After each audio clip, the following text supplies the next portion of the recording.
It is a rapid fire start for you on the platforms of the Gentleman Sim Racing Club. This Australia Day holiday Monday night, wherever you're tuning in, all around Australia or indeed the world. Welcome to night 2 of the GT era on Monday Night Motorsport in 2025. We're at the Okayama International Circuit. It is night 1 of week 2 of term 1 of 2025. It is Waste Options GT night, and it is all Oriental with the GT4 series coming to you from the Okayama International Circuit, and then we're off to Suzuka in Japan for GT3. More on that in just a moment. There's the grid for you. Jordan Malcolm, Samuel front row, Marcus Watson, Angus Cook second row, Michael Adams, Alex Court third row, Tim Ward, Gary Cousins fourth row, Sam Chapman did get into the server, fresh off a flight into Adelaide this afternoon, and Jordan Pruden from row 5. Jake Jackson, Jacob Hughes, then Dale Sharp and Ash Dodson, then Nick Fodiatis and Brett Bradbury, Stephen Lawrence, Mitch Wood, Joe Baldwin and Andrew Franklin take us back to 20th. Craig Bond and Lewis Johnson from 11, Paul Wood, Matt Carrick from 12. Then you go back to Rory Wilson and Brian Levitt from 13, 14 Ash Stacey and Phil King, 15 Marcus Cook and Daniel Correa. Good to see our colleague out there.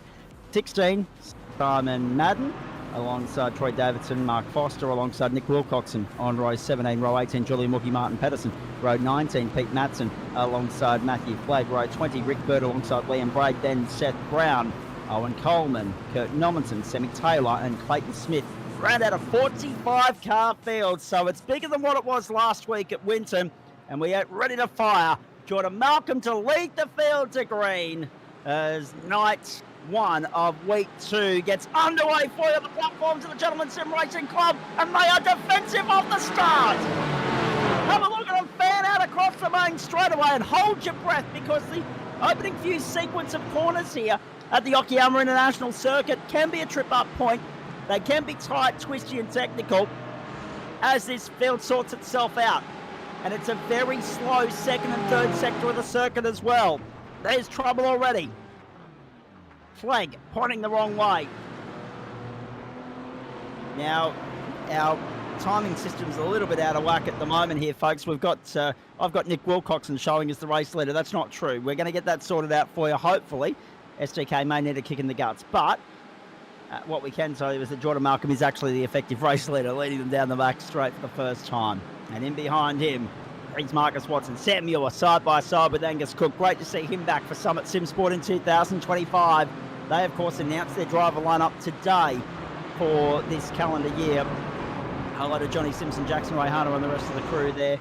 Of course, great to see Cookie back on grid. Now, 3-race program for you tonight, folks. This 30-minute outing here for GT4. Then, of course, getting stuck into, as we ride on board here with Watson, getting stuck into the first race of a 2-race program from Suzuka for GT3 and then the feature race for Pro-Am from that venue, and results from all 3 servers and all 6 races throughout the course of the night, including the doubleheader for the Pro Split. Of course, we had them in focus last week here on the platforms of the Gentleman Sim Racing Club.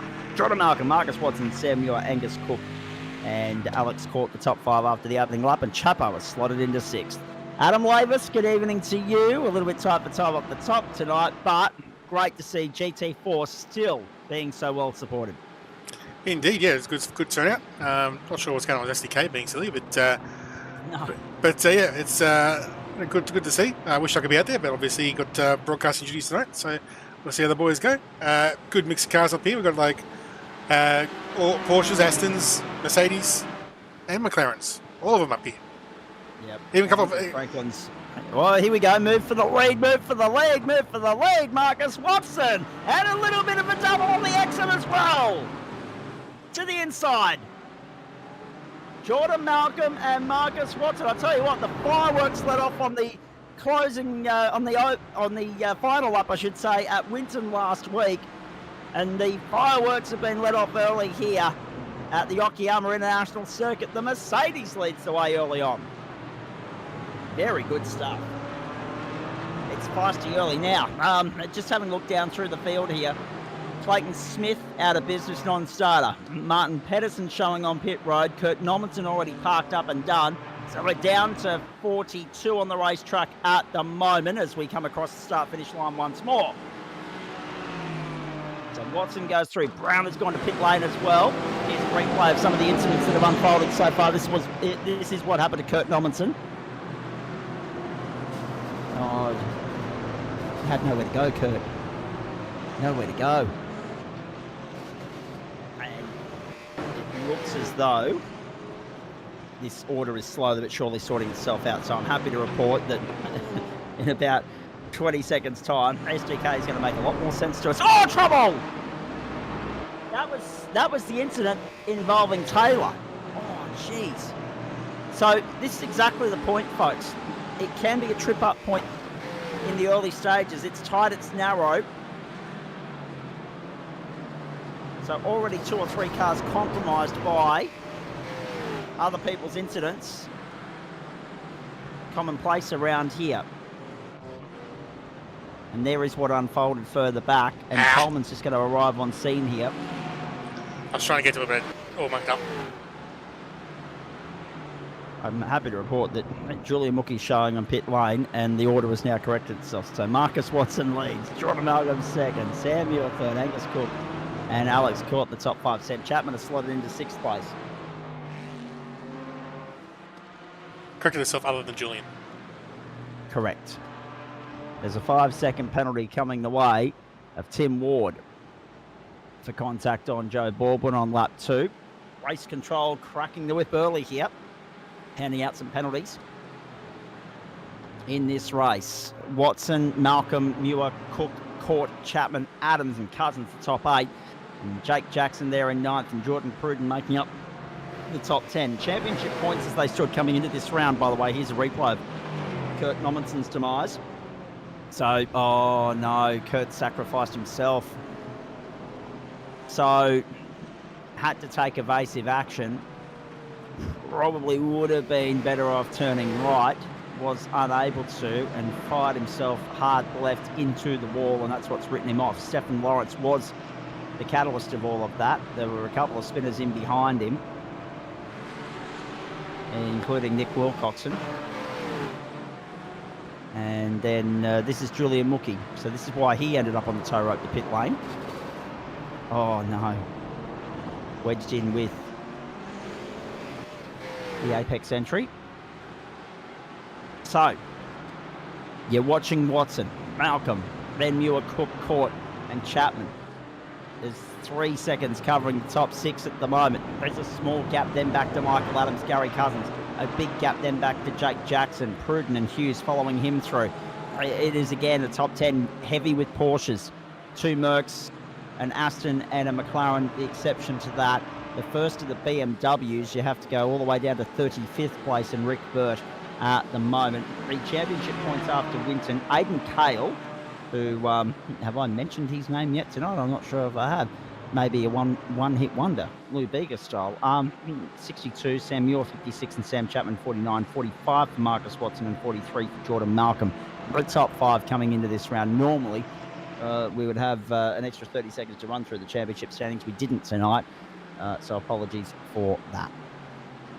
Fastest of the race thus far, Jordan Malcolm, 1:33.65. Couple of things to note here, Adam Lavis. Number 1 is 1 minute 33.646.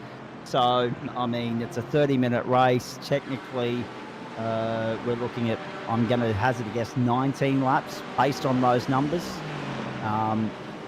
We've got our YouTube comments and our Facebook comments coming through right now. Good evening, guys. Nice to have you on board. LFG, I'm just going to say, let's go. And you can work out the second initial there for yourself, ladies and gentlemen, but you don't have to be a rocket scientist to be able to do that. Aidan Schultz, good to have you tuning in, cheering on Alex Court. Jack O'Dyle, mate, I'm not too bad. It's been a very long Australia Day long weekend, but an enjoyable one, a productive one. Went back to work on West Bromwell Radio and now finishing the weekend with you guys. Wouldn't have it any other way to start the new week. And it is 7.5 minutes gone here. So, again, because of that 3-second carryover that Jordan Jake got at the moment. Whoa, trouble! Jake Jackson. Jacob Hughes might have a case to answer. 8 minutes gone, 5 laps gone. Okay, so 20 by 3 is 60, so that's an extra minute, and carry over the the transit time down pit lane as well. I think we're looking at a 19-lap race tonight, guys. No change from that. That was on his own. And Hughes won't have a case to answer for, which is good to see. So just a little bit of grass there, but so close were they on the racetrack. It was hard to tell from the naked eye. And well done to Jackson, who, well done to Hughes, who was able to, at least avoid getting into further trouble there. Jackson, so closely bunched, are they? The pressure stakes are high at the moment, and Jackson's now got a little bit of work to do, having lost 3 spots in all of that. Hughes dead set. Fair dinkum, very, very lucky that he wasn't caught up in that, apart from having to balk himself a little bit so as to take the evasive action required.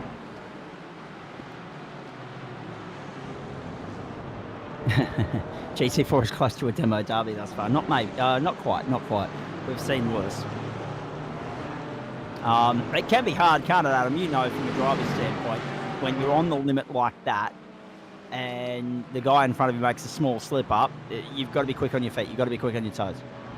I think the first corner ones with the guys at the back, a little bit of inexperience there, some cold tyres, we caught them out. Then we had a couple of guys at turn 2, which is, on this track, is very easy to lose it on cold tyres because it's a fairly fast track, fast corner, and if your rear zone up the temp, it just can get out from under you. And then you have a couple of other ones where sort of Kurt over compensate his adjustment to dodge a situation, putting himself on the fence. And where one of the 1.9 cars touched the grass and the right car didn't quite have a time to pull it up and just helped him with the spin that was already ongoing. So nothing too malice to talk about, but a lot of action in the first few laps. But now it's down to, now that that's sort of cleared up, we've got a bunch of packs to get into some nice hard racing. Indeed we do. So strategy play is going to be a big talking point here as well. And Jeff Adams cheering on our good mate Daniel Correa as well. We're at lap 7, as I say, we're looking at 19. So you would argue that you're probably already in the window to top up the tank and get home. But do you want to risk coming out and getting bogged and balked in traffic?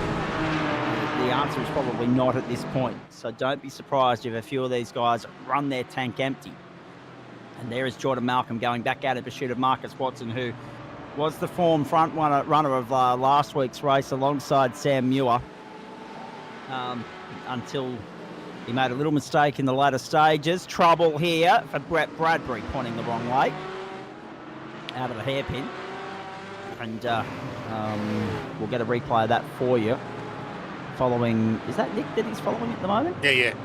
Oh, it was Nick that he was following. Yes, Nick down in 14th at the moment, so Brett's dropped out of the top 15 as a result of that. So nothing's changed there in the sense that Watson, Malcolm and Muir are the front runners. There is Alex Court. Great to see him up 2 spots so far throughout the course of the night, from 6th on the grid up to 4th. Watson and Malcolm. Malcolm was the hard charger on the run home last Monday night. Watson fought desperately to get himself back to 4th after that mistake. And as I said, the last lap was just off the chart. Didn't feel like running alone after a tow on lap 1 when he would be normally here for fun, did Kurt Nommensen say. So that's unfortunate for you, mate, but good luck in GT3. Of course, one of those broadcast races tonight is Kurt's split, and we're looking forward to that immensely. Will we have any weather at Suzuka, Adam? I'll check and get back to you. I don't think so. I think it's a dry race tonight, but I'll double check. Copy that. The LMP2 brigade from last term would have loved to. First trigger pulled. Alex Court goes early.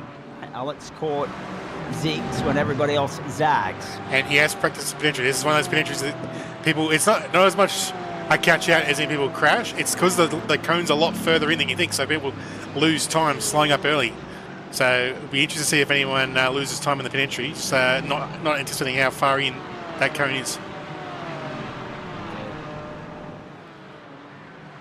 Indeed. And it is tight, it is tricky. So those little 1%ers could be the difference. tonight. We've seen it so many times before. Watson, Malcolm, Muir. So it's Mercedes leading Porsche and Porsche again. And last week, of course, the Aston was the hero through Aidan Cale. Whatever happens tonight, Adam Lavis, 2 winners in as many weeks. So the competitiveness of GT4 rings true once more for all and sundry. Although Jordan Martin in second, and it's the teammates 2 and 3 at the moment. It'll be interesting to see how much strategy plays a part in the outcome here, and what Chapo could do last week. Of course, he one-upped everybody by fuel saving and coming out in front. Whether he'll be able to do the same tonight or not remains to be seen. And that's when you win a situation. If Cookie can somehow close this gap and get a W under his belt, it will make, even though there's only a couple of Astons on the grid, 2 from 2 for Aston. So he's got a mission to get there, but he's in the ballpark. Indeed. Round they come onto the main straight. So that's the end of lap 9, folks. And as you can see, 14 minutes already gone. 10 laps from here. Let's go.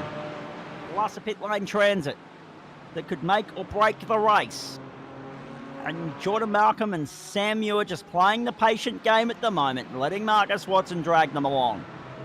What's the similar thing? Feel as though he was a little bit hard done by last week, but really, to be fair, the heroics on the last lap, he was probably lucky not to get slugged. Well, I think similar thing happened last week. So Watson was a bull out of a China shop out at the start, but I think the Merc might chew its tyres a little faster than the other car. So at the end of the race, he may be a little bit down compared to the other ones. So we'll see how that goes. See if it's a consistent to last week, but it could just be that the guys managed to jump in the pits. But we'll have to wait and see. But at the moment, he's got the lead and controlling the race. Big Bash final at the drinks break of the first innings, ladies and gentlemen. The Sydney Thunder batting first, none for 97 at drinks at the 10 over mark of that innings. Of course, the Hobart Hurricanes hosting the final. They're going out in quest of their first elusive BBL title tonight. We'll bring you updates as the evening rolls on. The game will hopefully finish while we're still on air here this evening. In the meantime, there is Taylor in 19th place at the moment, chasing Foster. And dive bomb further back. Daniel Correa-Sarr being overtaken by Alex Court, if you don't mind. Court, of course, has already completed his stop. Correa-Sarr yet to do so. And Courtney around the outside to 20th. It is the downside with these early stops, put you back in that traffic, so you potential to lose time behind cars that aren't quite to your pace. Indeed. So Watson there, the leader, and still they're keeping him honest. He's not drawing clear of them at this point. Watson, Malcolm, Muir, Cook, Chapman, the top 5. Cousins in 6th with Michael Adams in close pursuit. Movers and shakers, there's a few double digits here so far. Semi Taylor came from 44th on the grid to sit 19th already. It is extraordinary. As for the retirements, Martin Pedersen's still out there, but already Kurt's parked up. Seth Brown, Julia Mookie and Matthew Flagg as well. Nice to see Julia Mookie from Sharp EIT back on the grid. One of our former club sponsors, of course. Great to see him back out on the grid, but it's ended all too abruptly as Nathan Michael elaborates on Suzuka's forecast for us. Cloud cover 0, 100% chance, 0 to 100, chance of rain, humidity, humidity 20%, chance of rain none. So that's exciting for Suzuka this evening. Speaking of Julian, looks like the Sharp boys are slowly migrating back to their old traditional red and white liveries. They've still got a few of the blue and greens in the trucks, for example. But I've seen a few of the red and whites popping back up again. So might be going back to the straight Sharp style livery. Indeed. Oh, Watson kicks a couple of bits of gravel and sand up on the exit of the final corner as he leads across the start-finish line after lap 11. Fastest lap of the race thus far, Jordan Malcolm, 1:33.646. Malcolm and Muir shared the front row here. Watson made inroads early and has led the last handful of laps as they head closer towards that pit window. Marcus Cook, Ash Stacey to pit lane this time by. Court moves to 17th as a result of that. Jake Jackson followed Courty in at the end of lap 8 as well. So too did Dale Sharp, Paul Wood. Rory Wilson pitted on lap 9. Tim Ward on lap 10. So pit stops are coming thick and fast right now. We're right in the window here at the 18-minute mark. And as I say, just 4 retirements thus far of the 44 that started, which is impressive. Even though there have been a few incidents, there's been a lot of people that have been able to push on, whether it be with a little bit of damage or otherwise. Yes, it's a tricky one, isn't it? Because if you get entangled or embroiled in somebody else's incidents or one of your own, especially in a race so short, it's very hard to make any ground back.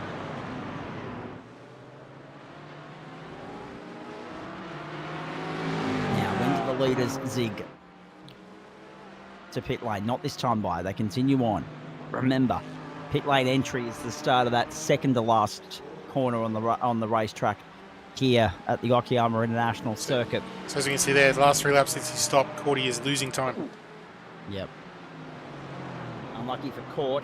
Bang, bang. Nathan Ellis has just removed David Warner and Gilks as well. It's 2 for 97 and he's on a hat-trick. There you go. How quickly things change at Ninja Stadium in Hobart. My goodness gracious me. Now, Phil Butler. Let's go, Alex.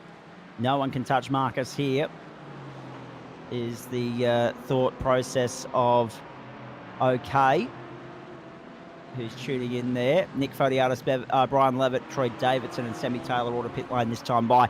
Taylor's drive has been seriously impressive, up 26 spots already. And what he can do to achieve the best result possible and finish that job off remains to be seen, of course, because we're not going to get a clear indication of the potential, the projected finishing spot, until such time as the pit window is finished and the field is cleansed. In the meantime, trouble! Oh no! Coleman into Fodiatis, and Fodiatis finds the grass. There will be a case to answer there for, I think, for Coleman, and he's still got Oz E-Races Racing entries all around him right now with Dale Sharp and Paul Wood there in close tow. Here comes Watson to pit lane. No surprise that the 9 boys continue on. Marcus Watson to pit lane.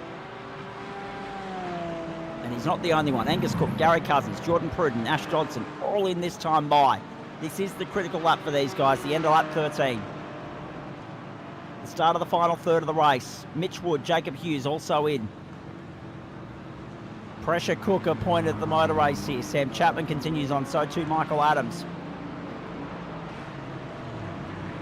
Marcus Watson looking to right the wrongs of last week at Winton and get the job done here at the Okayama International Circuit. Does he come out in clear air? Yes, he does. And he is well clear of both Angus Cook and Alex Court. Court's come out behind Cook. Only by 0.2 of a second. Look at that. Oh, jeez. Angus Cook's getting a good look of Alex Court in his rearview mirror. So Court's going to have an opportunity to break into the effective outright top 6 here, because we envisage that Chapman's going to come out ahead. Malcolm and Muir will be 1 and 2 or 3. Depending upon what Watson does here. No further action required for Martin Pedersen on Seth Brown on lap 1. So keep an eye on the bottom of your screen there, folks. Some of our race control adjudications will be popping up for you.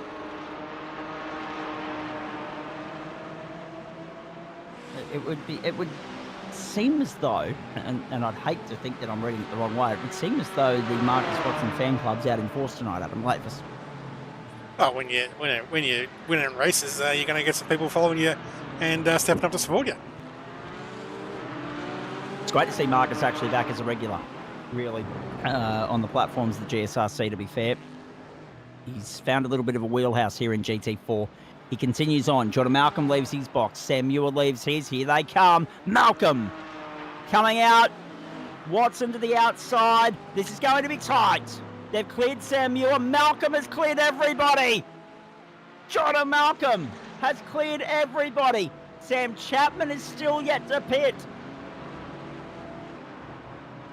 Have a look at this. And Sam Muir has been left behind. Marcus Watson was 2 seconds longer on the box. Jordan Malcolm having to fuel 1 lap less. may have done himself a service here. Can he withstand the pressure of Watson for the remaining 4 laps? Out of the first of the hairpins they go. That's Michael Adams giving way to Gary Cousins coming through, and he's inside. And Adams back up the high side. This is the battle for 7th. Porsche v Porsche. Entropy Sin Sports. We mentioned Entropy a lot last week. They're out in force as a stable, trying to rack up the sort of team member numbers of the likes of Whiskey Business Racing and Michael Adams, the best of their bunch at the moment, as Sam Chapman finally comes to pit road. And if he's only going to take 4 laps of fuel, where's he going to come out in relation to Malcolm Watson and Muir? We're about to find out. Let's go, main straight. 4 to go this time by the line. Chapman's still sitting in his box. Now he leaves. He's going to get gobbled up by all of them. He'll be really close to Sam Muir. Oh, actually, no, Muir's well and truly got him covered. It's 5 or 6 car lengths easy in favour of Sam Muir. But again, Muir and Chapman, barely separable. They find each other once more. Malcolm leads, Watson second. Mercedes wedged in between the 2 Porsches at the moment. 1, 2, 3, 4, 5, 6 Porsches, a Mercedes, a McLaren, 2 Mercedes, a McLaren and an Aston in the top 10.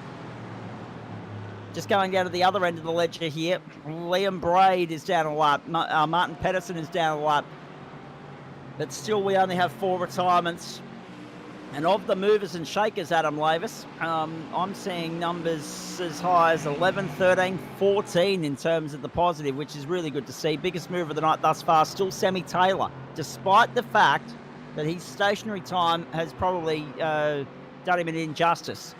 It's compromised him because he was stationary for 19.5 seconds, as opposed to the 12s and 11s and 10s that were seen at the front of the field. So that's a case of what might have been for Taylor. A good charge brought undone by an error on pit lane for lack of better judgment.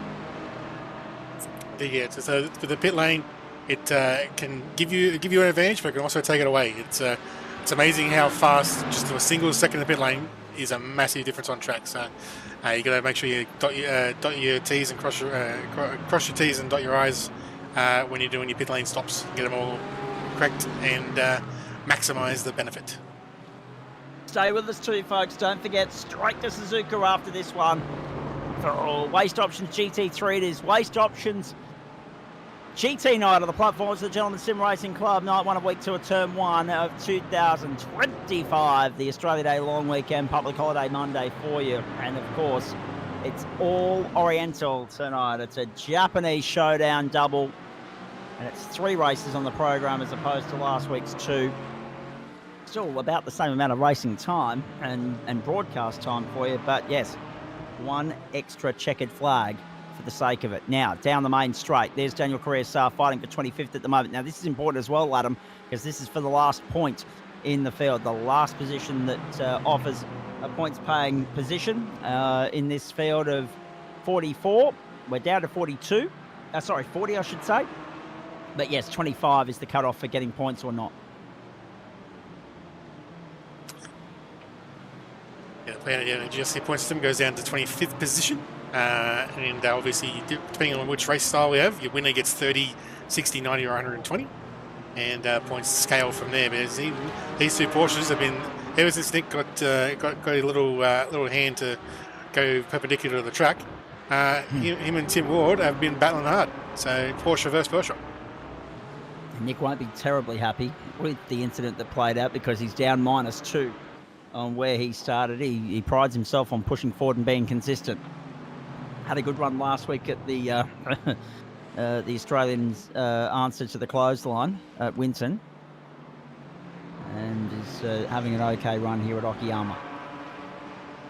A lap and a half to go. The battle is on in earnest for not just first position but 6th as well. So that is Angus Cook in 5th, fending off Alex Court in 6th, and the battle for the lead. It's 0.4 of a second between Malcolm and Watson. Down the back straight we go. Will Alex Court be close enough to have a crack at Angus Cook? So at the front, it's Porsche v Mercedes. Here, it's Aston v Mercedes. And Angus Cook is fending off an attack from Alex Court at the moment. Down the inside goes Cordy. I might have spoken too soon. No. Cook's still going to have the inside running on the exit. Yes, very nicely done. Can Court do the up and under? Let's wait and have a look. I know we've got a battle for the lead, but this one is just as tantalising, as is the one for third, if you don't mind. And the one for third is being obstructed by lap traffic too. Oh boy, everything to play for here on the platforms of the Gentleman Sim Racing Club.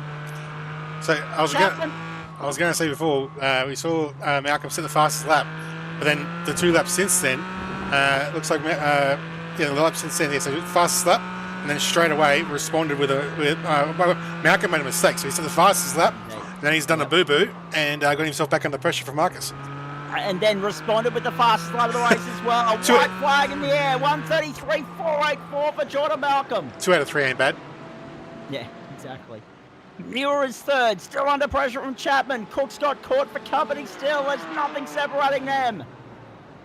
There is. They're out. Oh no! Contact Alex Court and Angus Cook. Court goes through. Cook loses 5th, loses 6th, loses 7th, and loses 8th.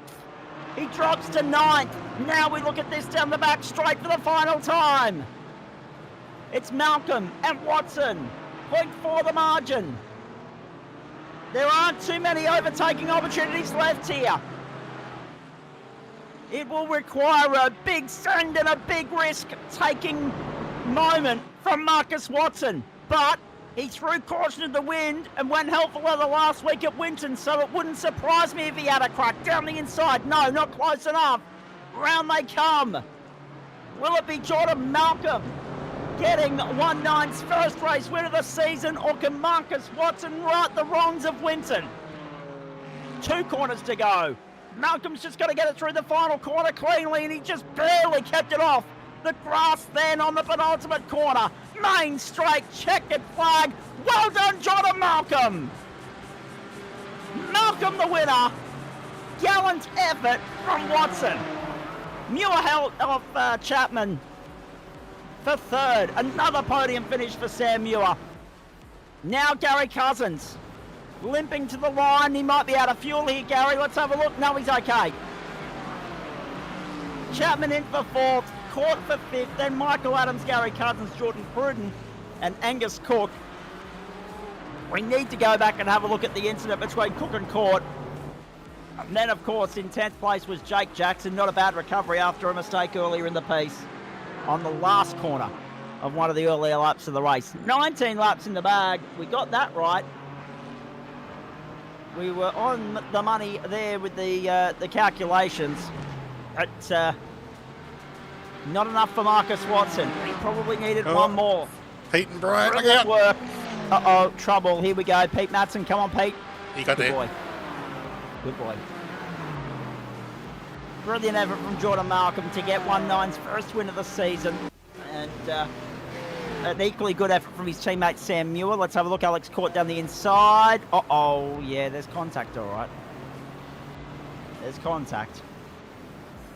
Cookie was going for it, and then the rejoin was safe, but he couldn't get back up to speed without losing a bunch of spots. Now this was Nick Fodiatis. Uh-oh. Nick will have a case to answer for there, and oh no. It's Dodgem Car. It's Dodgem Cars. Nick got back for 18th, Rory Wilson 17th, and Tim Ward held both of them off for 16th. And in the end, it is Jordan Malcolm's night. Well done. Oh boy. Brilliant racing. Winning margin 0.3 of a second, and all down to strategy play, and all down to that transit time along pit lane. Executed perfectly by Malcolm, and Watson, I guess, getting a podium finish, maintaining consistency and contention in the championship, and all those things that are important in this early stage of the season. But he'll be ruining what might have been, because a chance at victory has gone begging 2 weeks in a row. Muir, Chapman, Cord, Adams, then Gary Cousins, Pruden, Cook, and Jackson the top 10. Hughes, Dodson, Wood, Sharp, Wood. That's Mitch 13th and Paul 15th. No relation, I'm reliably informed. Tim Ward, Rory Wilson, Nick Fodiatis, Marcus Cook, and Troy Davidson the top 20. Now, biggest mover of the night was Owen Coleman up 15 spots in 27th position, but I'm not sure if he even set a lap in qualifying. There were 5 cars that didn't set a lap in qualifying, I think I read correctly. So there'd be an asterisk or a question mark next to that one. And if not, then obviously our mate Pistol Pete's in the box seat there with 14 gain. 21st was Mark Foster, Ash Stacey 22nd, then Pete, Brian Levitt, Phil King, Lewis Johnson, Owen Coleman, Daniel Carrier-Sarr, Andrew Franklin, and Joe Baldwin. And then outside, Brett Bradbury, Nick Wilcoxon, Matt Carrick, Sammy Taylor, Stephen Lawrence. Good to see him back on the grid. Craig Bond in 36th. After starting 21st, Bond, he won't be terribly happy with himself, I can tell you. And then in behind him was Rick Burt, Simon Madden, Liam Braid, and Martin Pedersen, who was down 2 laps there at the end. Oh boy. The retirements included Matty Flagg, Julian Mookie, Seth Brown, Kurt Nommensen. And it's nice to have our good mate Angus Cook back with us. Cookie, I'm going to get to you in just a moment because I want to get to the guy below you in our Discord chat thread order here, and that is Jordan Malcolm, the race winner tonight. And Jordan, it's been a very entertaining start to GT4 with thanks to Waste Options in 2025, mate. Good evening to you. Well done. Another good finish and building very nicely on the result from Winton last week. This series is alive and kicking and very competitive. Yeah, mate, it certainly is. Thankfully, this season I can commit to the whole series. So been going toe to toe with my teammate Sam, which is going to be good fun. And hopefully the likes like Watson and Chapman and all that stay around, and it should be a competitive series. Now, just a memo to everybody tuning in at home. The GT3 portion of the evening, AM split race first up, 8:45 Eastern Daylight Time, and about 25 minutes later, 10 past 9 or thereabouts, we'll get stuck into the second race of the evening, which will come to you from the Pro-Am splits. So looking forward to that immensely. Now, going back to you, Jordan, it's great that you're able to commit to the full season. Talk me through the chaotic finish at Winton last week, because that was as wild as we've ever seen there. Yeah, no, that was pretty crazy. I was holding off Seth, I guess, on that last lap. And then I think Marcus sent it down the inside of Seth, who was sitting it on me, and I just got shoved out. And then heading into that last corner, I guess Connor didn't quite look left and hit me, and that lost me control on the braking. And it was all pretty chaos at the end, but I'll move forward to this week, put some laps in, and good to get the W. Indeed, mate, and a nice sign of things to come for you and Sam as well, mate. I mean, he's always a consistent performer in this series. He's a multiple-time champion. I mean, if the championship is to go to somebody else at the end of 10 weeks, I'm not sure what would please him more, whether it's him racking up another one or it going to a different set of hands. And if it goes to a different set of hands, he'd be delighted for it to stay in the stable, and you're very much going to be a contender here. Yeah, 100%. We race each other pretty hard still, but we're obviously doing each other call-outs, calling what other cars are doing. So we race each other hard, but we also look out for each other as well. So if someone is to take it off Sam, hopefully it is me, and it can stay in the 1-9 stable. Talk to me about the tactics of this race, mate, because it was intriguing and it was engaging from the outset. It was great to watch. Marcus didn't waste any time. He wanted to lead from the front. You guys seemed to be content and happy to let him do that. And then it was decided on strategy play, and you guys were able to leapfrog him in the pit lane with the overcut. Yeah, exactly right. I knew Marcus pretty early on. He said his intentions clear, just dive bomb me. He wanted to get to the front and lead. Unfortunately, they were my only incident points of the race when he ran into the back of me. Apart from that, I had 0x the whole race, which is pretty annoying. There goes the bonus points there. But after he wanted the lead, me and Sam were pretty content just to sit there in behind and save as much fuel as possible, because that was probably going to be the safest way around him. It's interesting how this series has become a two-horse race in many respects, but on their night, the Aston looks as though it's going to be in the right set of hands, a competitor as well this term, but you guys seem very happy with this Porsche. Yeah, certainly. Having driven the McLaren a lot in the past, I know the power bop is pretty harsh compared to the weight bop. So if we were to pick a car that is to be bopped slightly, we would tend to lean one towards a weight penalty rather than the engine penalty, because you know that slowly affects your acceleration out of all the corners and eventually your top end as well. So it's just like a negative in all the areas. Whereas your weight penalty, yeah, you lose a bit down the straights, but then you also have a slightly more grip through the corners as well. So in the end, that's probably a slightly less affected option to go with. Interesting makeup of venues on this calendar, mate. Let me get your thoughts on these, because obviously Winton was tight and technical. You could very much argue that Okayama's the same, and Alton Park is no different next week. You got to wait until we get to Snetterton to find something that's a little bit more open and flowing. Yeah, 100%. You wanted a car that's good, accelerating off all the corners and a lot of braking as well. And I think the Porsche is definitely one of the best at that in this series. Hence why it's probably pretty popular at the moment. And you know, your BMWs and McLarens, they love their top end, fast flowing tracks. So yeah, it's probably a little bit of a struggle for them in this early part of the season. And you had a little bit of lap traffic to contend with there towards the end. How'd you find that? Because that was always going to be a factor, even though the race was only 30 minutes in a field this size, and the field numbers have carried over term on term. There's extraordinary interest and desire from within the club for our competitors to turn up and race, and for our audience at home to tune in and watch GT4. There's something about this category at the moment. Yeah, 100%. It's pretty easy to get into. It's one of the more friendly cars. It doesn't really bite you too hard when you do make mistakes. And yeah, with the field size like this, yeah, I knew pretty early on we were going to run into traffic just through field spread. I didn't expect it to affect me as much as it did. Yeah, they had a little race in front of me, but in the end, no harm, no foul. But if I ran second, I would have been pretty annoyed. Yeah, exactly. That being said, mate, I mean, yes, you've got the W. Aidan Carroll's got one there as well, 2 winners in as many weeks. The desire is there on your part to win the championship, but to be fair, each week's a different scenario, so you are sensible enough and level-headed enough to know that the goalpost doesn't have to be P1 every week. It's just the bigger picture in which it has to be. Yeah, 100%. I have won this series once before, back it was a while ago now.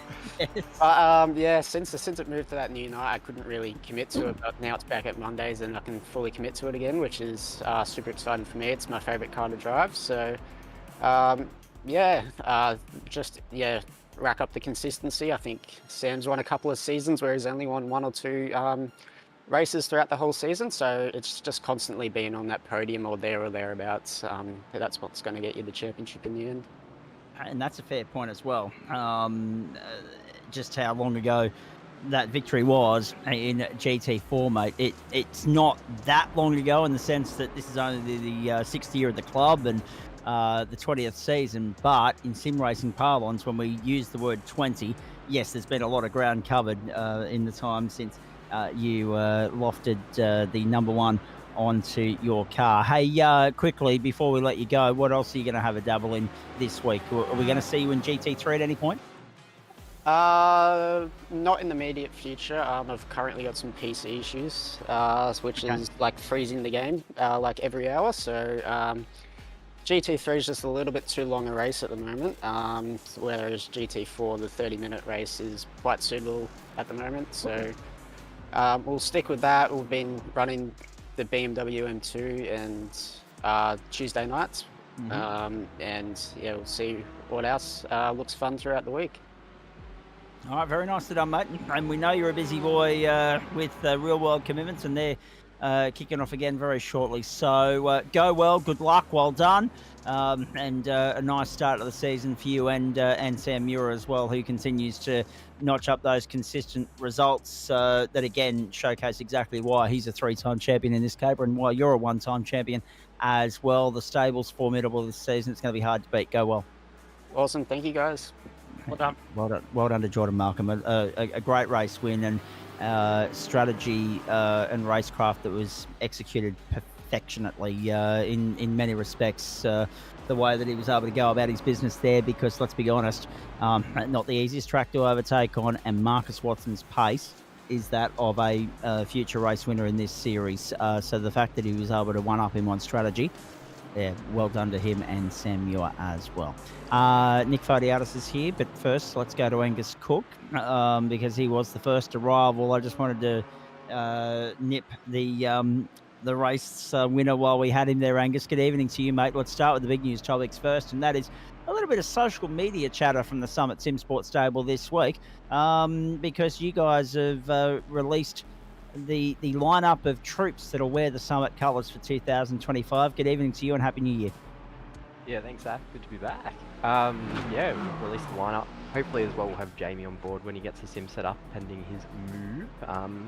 But yeah, I don't know. Hopefully we'll see them obviously in the GSRC sporadically, but I think more of a focus on endurance racing too this year is mainly just because of work and life. You know, weekends are sometimes the only time we actually are free and available. But nah, good to be back on a Monday in the GT4. Didn't think I'd be anywhere near up the front, so I wanted a top 10, and I got that in the end, but ideally actually wanted a top 5 by the end of it when I was starting that last lap. Well, okay. Since you've mentioned it, I was always going to ask you about it anyway. Just talk us through that last lap incident. Who was at fault there? Was it you or Court? Oh, it was neither. It was really, I probably crowded him more and I was just too conservative. I probably could have easily had him into turn 1 down the inside. I made a big mistake in the last turn. If you want to go back further, had heaps of understeer, and then coming through kind of, he was on the bottom left corner, or the rear left corner, sorry, and the car actually turned. It didn't really understeer like I had the last few laps because I was a little bit slower, and you know, just probably diverged into his lane a bit, and he was pretty pitched there. So you can see there, right on the replay, I was struggling with drive out of the corners. So this is earlier in the race when he managed to get me there. That last sector was no good, and I was just had so much push through these last few corners that I was fighting it. So realistically, I think it was on me in the sense of I did crowd, but you know, no harm, no foul. In the end, he's probably a championship combatant, and I won't be doing every round. So in the scheme of things, no one got hurt. That's true. However, let's attack this from a cameo appearance standpoint, as you've just illustrated or highlighted that it's likely to be for you. How nice is it to be able to pick a car that hasn't had as much love or support from within the cohort in recent times and be competitive with that, even though it's very evident from what we've seen thus far that still the two manufacturers to beat are the two that were ahead of you tonight, the Merc and the Porsche. Yeah, well, I wouldn't have had a clue what was faster. I only own one and I'm stingy, so I'm not going to buy the other one even if it's a half second faster. So, you know, I just hopped in and I was like, yep, well, I'm going to work with what I got. And again, I was very surprised to be up in the top 4 and qualify 4th. And I actually held on pretty well before the pit stop there. The car was coming on, but I made it, not a few mistakes, but I just had a few moments of oversteer on exit, and especially through the flip-flops in the last sector, just struggling with drive out of the corners mainly. Otherwise, if that last sector wasn't there, I probably, and it was similar to the rest of the circuit and not as slow, I probably would have had a fair bit to work with there. So, I mean, I'm just on a stock setup as well, so if I knew how to tune the thing, that might give me a tenth here or there. But I know, as you can see here, like, it's just struggling with drive, especially against the Porsche there. And I mean, Sam's obviously a good driver, and when you're up against these blokes in the front who are doing it season after season, they know what they're doing, and that's why they're fast. Now, I was going to say, on the subject of you and the rest of the stable, you've already highlighted that you're not going to be here all week, every week, all year. But no doubt, we know that there's plenty of great racing coming up. We know that there's no doubt a couple of different categories here that tickle the fancy of you, and specifically I'm thinking Mr. Rayhana here as well. Super Formula Lights on a Thursday night. I know that you guys have had a double in that in the past. I know that you love your open wheel racing when the IndyCars are here, but there's also, when we're talking GT racing, there's also other fish to fry. This season, have the team had a chat about going over and having a crack in the pre-qualifying for the Logitech stuff?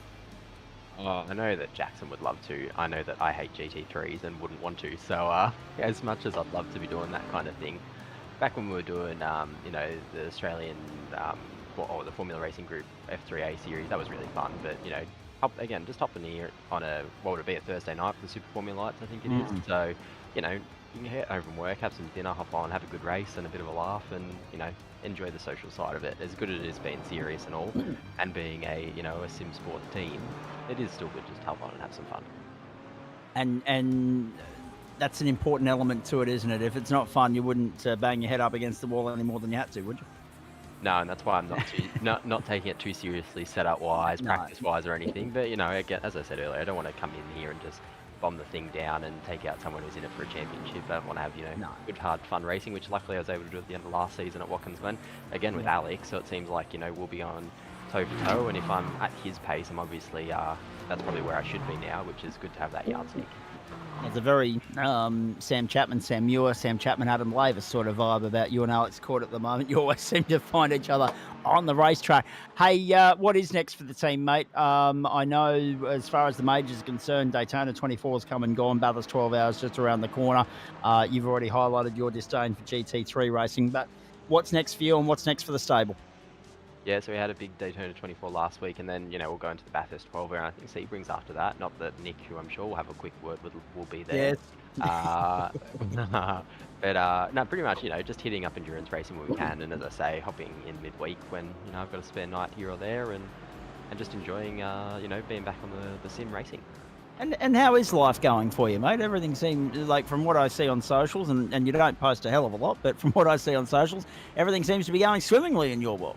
Oh yeah, life's pretty good when you can have a fast road car and also have a race car in your bedroom. So, not many complaints in the world when they're the two things that are going on.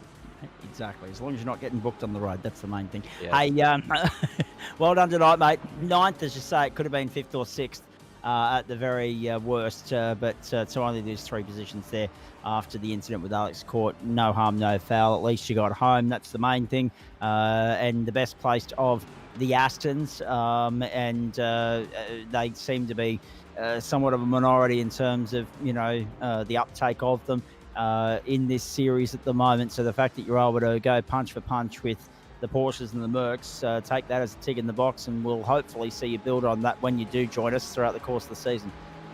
Looking forward to it. I'm sure I'll chat to you soon. I hope so. Here he is, Angus Cook. Great stuff. Speaking of Biff and Barge, hello, Nick Photiatis. Let's have a quick chat to you, because it was looking really good.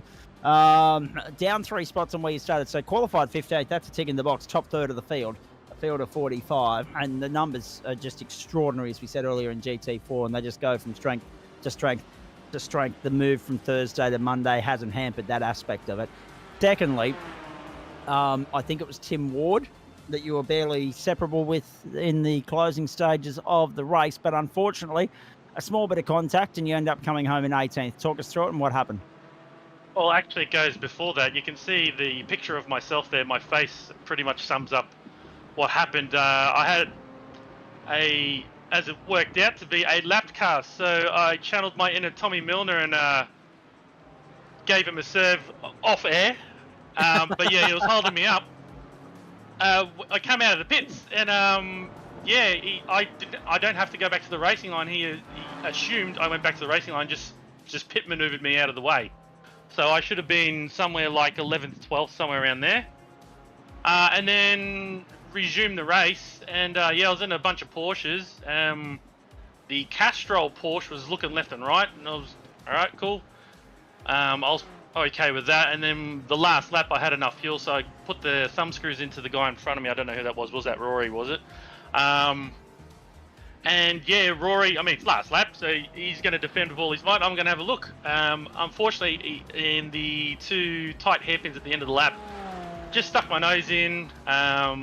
He came across, spun him, I waited, and then good old the Castrol car, who was that?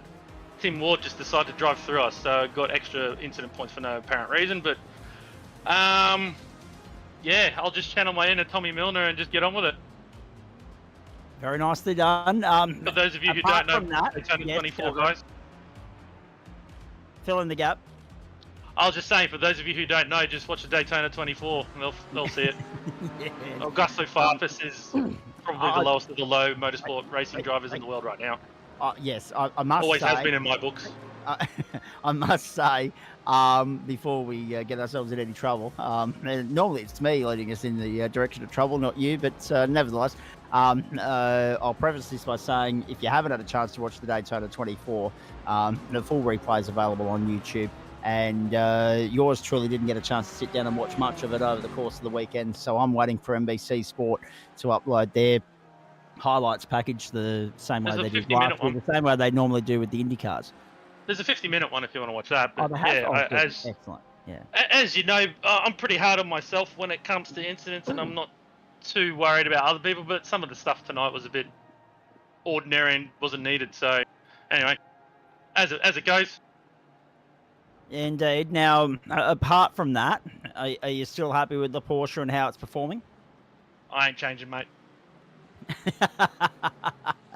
It's not a case. Let's be very clear here. It's not the same line of thinking as Angus Cook. It's not a case about being stingy. Like if you had to buy a new car, you would. But it's the sheer reality is you are very happy with the Porsche in this series.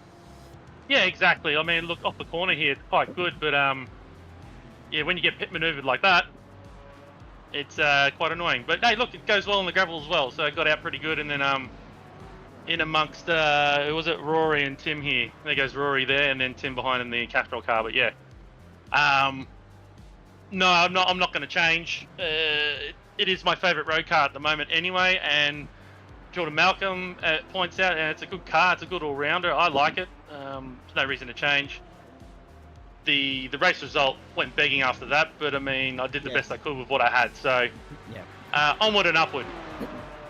Now, we move from Okayama to Alton Park. This is the last one before I let you go because we need to go to a break and get ready for GT3. But next week, Alton Park. Now, if I've done my research and my homework well enough, Nick, we know notoriously, historically speaking, that is a mongrel of a circuit for overtaking, which in a field this size, I mean, there could be a fair bit of argy-bargy next week and a bit of hip and shoulder because of the sheer risk factor involved in overtaking there and how aggressive you got to be to do so. Not more than this week, but look, they're reasonably lengthy races at 30 minutes, and if you're that much faster, you'll get past the guy eventually. You don't have to stick it down the inside. Last lap, different story, but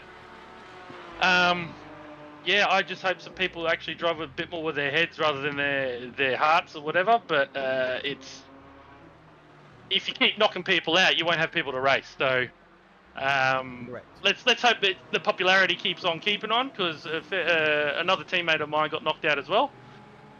But look, Alton Park, always fun. That's just going to be a race of patience. Do you pit early and do an undercut and get some clear track, or do you pit late and do what I just was doing then and get some clear track? So 6 to 1, half dozen to the other. It's going to be use your brains more than just throwing it down in the inside there. All right, very nicely done. And I know you'll be back on track later in the week, but all eyes then to Friday night, where we're looking forward to Circuit Gilles Villeneuve. Yeah, it should be good fun. I'll be there in ready and waiting for you so we can get to it. But yeah, it should be good fun having us, all three of us, back in the booth. Yep, certainly worked a treat on Friday night just gone from the World Centre of Racing. Although that being said, the boys there in hypercars will be doing well to top the carnage they provided and produced on Friday night in round 1. Go well, mate. Enjoy the rest of the week. Well done. Thank you. There he is, Nick Fodiatis. Great to catch up with him at the start of the week, as per usual. A break on the platforms of the Gentleman Sim Racing Club, and back with more. And as we go there, a reminder that we do this with thanks to the great people that support the club and support what we do and make it possible for us to broadcast to those of you that are willing to tune in and support it each and every week. And they include Waste Options, of course, our naming rights sponsor of Motorsport, the club naming rights sponsor, Sprite Insider, Trophy AI, Orbic Australia, Bowen's the Builder's Choice, JJZ Constructions, merch.tgsrci.com, and Flash Graphics. And at Blunston Arena in Hobart at the moment, 18 and a half overs gone. The Sydney Thunder, 9 balls left in their innings, 8 balls now. In fact, 4 for 168. So whatever the case, it looks like the Hobart Hurricanes are going to be chasing around about 180 to win their first BBL title. A break from here, and we switch up a gear in just a moment. We go from GT4 to GT3. We bring you the AM split sprint race from Suzuka, followed by the feature race for Pro-Am, results from Pro to follow. This is Waste Options GT night on the platforms of the Gentleman Sim Racing Club. We hope you're enjoying this as we take you through the final hours of the first long weekend of the Australia Day long weekend public holiday night. And we invite you to stay with us across Facebook, Twitch, and YouTube right around Australia and the world when we come back on the other side of this from Suzuka.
Our Monday night motorsport doubleheader continues for the platforms of the Gentleman Sim Racing Club, wherever you're tuning in, all around Australia or indeed the world, across Facebook, Twitch, and YouTube. We zero in now on our second Japanese venue of the night, and the first look at Waste Options GT3 AM for the new season.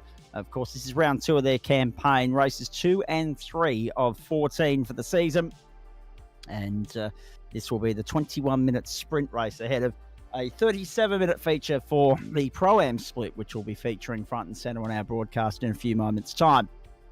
There's the lay of the land for you. Australia Day server time, 12:30 in the afternoon, clock moving twice as fast as it would in the real world. Remember, Japan in winter and not observing daylight saving, 3 km/h winds in a mostly, southwesterly direction. And, of course, 19 degrees the ambient and 24 on track, cloudy conditions. This is a 5.8-kilometre circuit, and the grid we'll get to in a moment. But the championship standings after the opening round, Ben Goring on top, Greg Colgan in second, And then, of course, in third place, it's Todd Suter. So 62 plays 55, plays 49. Janesh Ragwani on 45 and Craig Bond on 42, making up the top 5. Now, already a bit of news there, and that is that Bondi messaged me earlier today and he said, I can't do the Ferrari all season. So he's jumped out of that and jumped into the Mustang. So he'll cop the invoice that comes with that for the rest of the season. In the meantime, Luke King at the front in the Ferrari will lead us to green. Liam Amos is alongside him in the McLaren. We've got 5 different manufacturers in the top 5. We've still got a little bit of love for the McLaren down here. Ben Goring and Janice Redwine in the second row. Joel Naughty, the third row. Josh Maisie, the fourth. The outside of the third row. The fourth row is Philip Butler and Craig Bond. Then Todd Suter and Greg Colgan from 5. The first of the Acuras on row 6 with Robert Gay and Mark McNamara. Then row 7 is Tim Watson and Jordan Dakin. 8 is Andrew Bailey and Peter Foster. 9 is Dale Atkins in the first of the Lambos, alongside Barry Punter. 10 is Kelvin Little and Michael Buckman. Then Tristan Koch, Liam Braid, Robert Colbreth, Marty Mitchell, and Nick Wilcoxon and Greg Padgett make up this 26-car field. Great numbers for AM, I must say, this season. But let's have a look as they make their way around the line. 5 manufacturers in the top 5. So that's Ferrari, McLaren, Porsche, Ford and Mercedes, right? Acura makes 6 in 11th through Robert Gay and Mark McNamara. And then we go down, what else have we got out there? The Lambos are represented through Dale Atkins and Kelvin Little. And you've got Robert Colbreth out there in the Corvette, as well as Marty Mitchell. And I don't think we've got the full complement. I think we've got 8 of the 10. There are no BMWs and there are no Audis out there. No BMWs, no Audis. So 8 manufacturers are the available, 10 at our disposal, represented in this AM field. 21 laps the distance. 21 minutes the distance, which will be about 11 laps around here in Japan. Luke King and Liam Amos will bring us to the line. It is great to be able to showcase the AM split and the Pro-Am split tonight. We'll do this on sprint nights throughout the course of the season. Race 1 will be one split, race 2 will be another. Tonight it is AM and Pro-Am, and we are set to fire from Suzuka. They're not mucking around, they're racing already. Bring them away. The line beautifully. Look at them fan out across the lane straight as they hit the first corner. To the outside goes Amos. Not yet. LLT Racing going along nicely there in the form of Liam Amos, Ben Goring and Janesh Ragwani making up the top 4 at the moment. Bondi's got to start up one spot on Phil Butler. He feels more comfortable on the Mustang than he did the Fez, so he's okay. I'm having a look at the action from the BBL. Breaking news there. 6-7 for 182. The Thunder, the Hobart Hurricanes are going to need 183 for victory in about 15 minutes' time. In the meantime, we continue on with Ben Goring. Down the inside to second. That was a very aggressive move on the opening lap. In the part of the circuit not necessarily well known for overtaking opportunities, but he's been forceful and been rewarded with second and can go out in pursuit of Luke King. GT4 will get some updated points from that for you later on too, ladies and gentlemen, because Adam Lavis has been feverishly working away at that in the background as we've been going here tonight on Monday Night Motorsport. It's a 10-lap opening race here, I should say. Luke King, Ben Goring, Liam Amos, Janesh Ragwani, Josh Maisie, the top 5. They head up the hill for the first time. We got shortchanged in Super Formula Light the other night as well, so we'll wait and see. King, Goring, Amos, Ragwani. Whoa! Bondi hanging it wide. And that is a trip-up point at Suzuka. You've got to be so careful through 130R on the run down to the Casio triangle. He barely hung on to it. 1:59.248, the standing lap time for Luke King. Good clean first lap. You'd expect nothing less than the AM split. They are the gentlemen of the races, aren't they?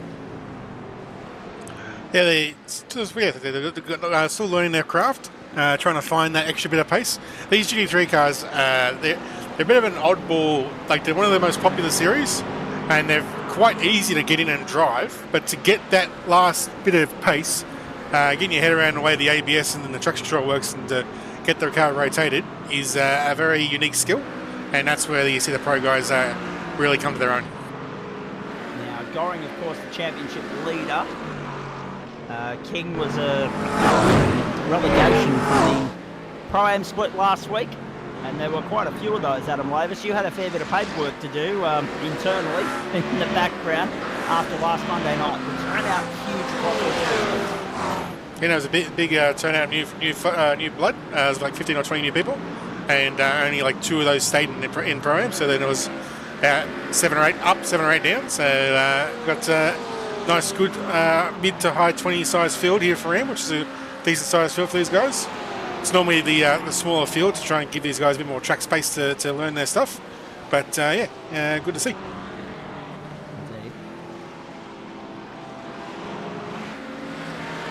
And of course, Robert Gay, the last of the point scorers in the AM split at the moment, on 1 point, and that was on the back of getting a bonus point last week. A DNF held no points for him, but he did get a bonus point along the way. Geez, Bondy under pressure there from Joel Naughty, and Phil Butler diving down. He's inside as well, and then thought better of it. 2 laps gone, 8 to go, and Bond's having a good run in the Mustang.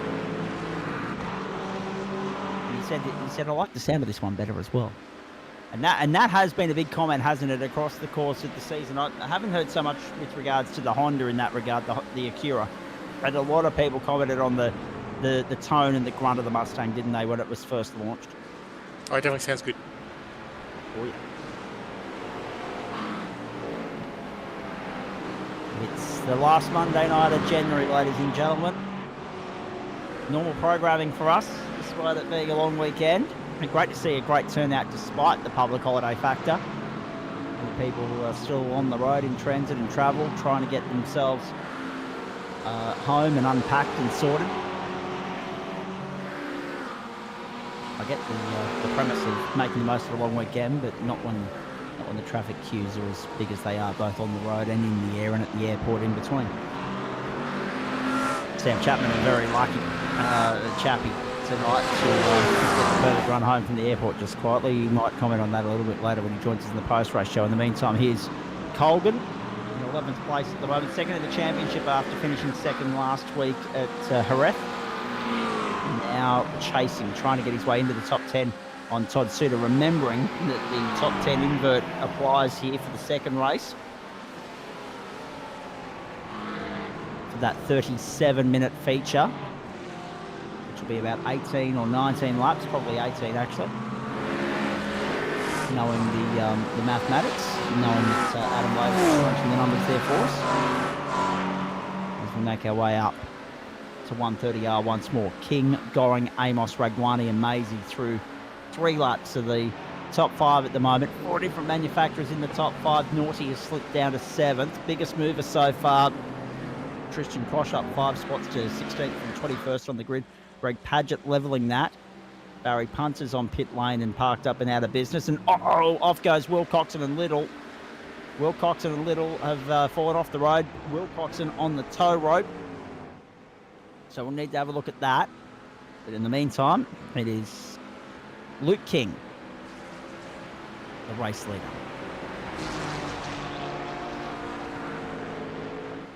Now I'm interested to learn as well, just quietly, which Luke King this is. Because there is a real world racer who I raced in karting actually before he made his way up through the ranks, by the name of Luke King. I'm interested to see if that's the same Luke King. There's Peter Foster getting a little bit of a helping hand at the Casio Triangle.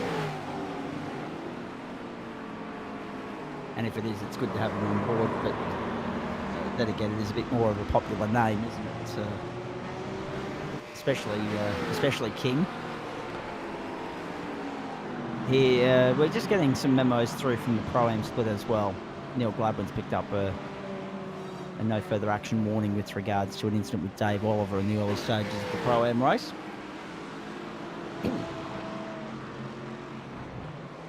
And Shane Newlands has joined the broadcast as well. That's what happened to Wilcoxon.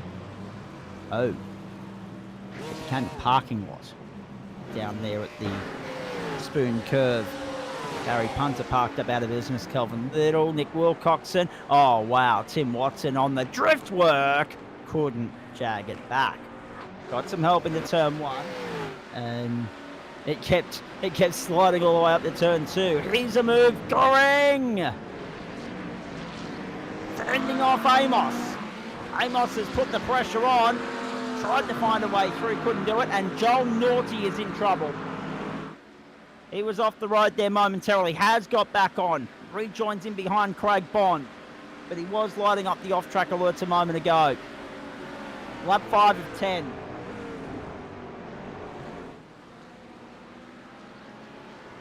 So Goring doing his best to remain second at the moment. Not without Liam Amos just giving a little bit of a tap along and saying, listen, I'm here and I'm just waiting for my opportunity to pounce. King holds a 9/10 of a second advantage at the moment. So, yet again, Adam, no love for the Audi and no love for the Bimmer in this server, but that may change as we go into Pro-Am in the next race.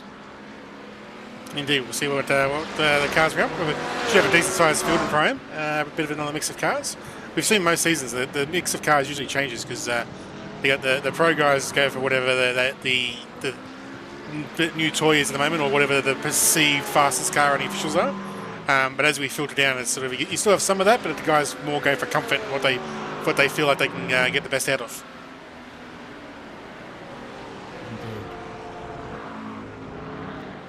Can we just say as well, obviously, been a huge weekend of motorsport. We had the Rolex 24 at Daytona in the real world.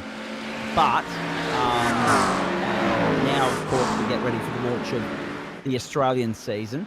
I know that it's a big time for Speedway and Sprint Car fans with the Grand Annual last weekend. Of course, the Australian title in South Australia this weekend.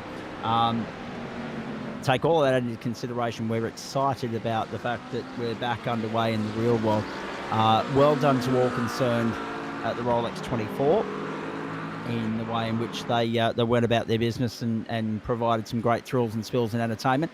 But beyond all of that, well done to Madison Keys, well done to Yannick Sinner at Melbourne Park, and congratulations as well to a bloke that's touched many hearts, not just within the sporting community here in Australia, but the general population too, and that is, of course, Neil Danaher, named as the Australian of the Year, the AFL grade, of course, acknowledged for his magnificent work in raising such great awareness through Fight MND, and a very worthy recipient of the Australian of the Year accolade for 2025, and well done to everybody else that received a nod in the Australia Day honours as well. 5 laps to go here, so half race distance has come and gone. We're at the 11-minute mark. Luke King leads from Ben Goring. Race pace has slowed a little bit to 2 minutes point 5.96 last time around for King, and now he is under the pump with the Vortex SimSport entry of Ben Goring nipping away at him, giving him the hurry up. We're riding on board with Philip Butler, looking back towards Craig Bond at the moment. And Joel Naughty's in there too. Todd Suter, Mark McNamara, the top 10. McNamara in the box seat at the moment for that invert, but one mistake from anybody within inside the top 10, and Greg Colgan's looking at the invert position. Have a look at this. That was a very ambitious move, a forceful move from Jordan Dakin to get by Robert Gay.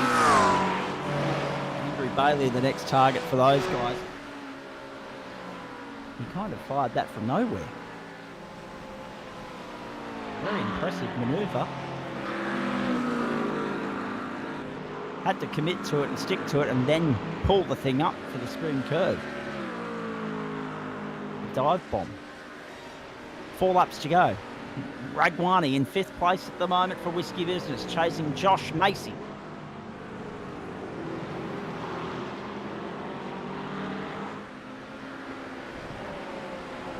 King, Goring, Amos, amazing. 1, 2, 3 McLarens, an Acura, a Porsche, 2 Porsches, a Mercedes, a Ferrari, 3 McLarens in the top 10 at the moment. So what's that? Acura, Porsche, Mercedes, Ford, Ferrari, and McLaren. 6 different manufacturers in the 10 at the moment. Doubles for Porsche and Ford, and the treble for McLaren with the singular Ferrari, Mercedes, and Acura at this point. The Pro-Am split comes up as soon as we're done here. Let's hope the participation numbers remain as high week on week as they were last week. We'll have battles aplenty, we'll have action aplenty to look forward to and cover for you. And there will be a CPS in that. This 20-minute race, or 21, is designed to be an out-and-out sprint. No CPS, no strategy. And then obviously there are 2 elements to the 37-minute race which will bring you on the other side. One, of course, being that invert of the top 10, which will prompt and promote some overtaking and some hard racing. And then, of course, the strategy play of when to zig and zag down pit lane. To the right-hander they go. To the left-hander. Out of the triangle. Goring still controlling. He's paced nicely here. Not letting King get away from him, but not closing to within overtaking opportunity either. Craig Bonds just dropped outside the top 10. Joel Naughty's dropped down to 8. Was there an incident involving those two? Let's have a look. This is at the Casio Triangle. Uh-oh. Bondy's going to get sent there. That's pretty poor, really, from Naughty. That's actually naughty from Naughty. That I don't think he got on the anchors quick enough there. And he's used Bondy as a stop. I think that's what's happened. I hope I'm seeing that correctly. Race control will adjudicate accordingly, but that's unfortunate for Bond because he was fighting his way into a formidable, solid finishing position and now finds himself on the outside of the top 10. And therefore, that is the advantage to Greg Colgan because Colgan, who we're riding with on screen at the moment, he sits 10th. He's now in a position to convert and capitalise on the invert pole position because he's in the whole shot at the moment. The run chase getting underway at Ninja Stadium in Hobart. Oh, that was from Colgan. He's brought himself undone. Oh, the pressure was off Colgan. He didn't need to go for it. He was sitting 10th. He was in the invert spot. And now he's on the outer. And Bondy's back in. Bondy will be 10th. He wouldn't be able to believe his luck right now. There's still 2 laps to go. There's still time for change. There's still time for another spanner to be thrown into the works. Sting in the tail. Ragwani 5th at the moment. Following Maisie through. 130 on the Casio Triangle and now down the main straight. 5th, 4th. What can Ragwani do aboard the Mustang? They're right, it does sound nice. The lines are 3, 4 and 6 at this point. On the run out towards turn 1. That now means there's 2 Mustangs, 2 Porsches.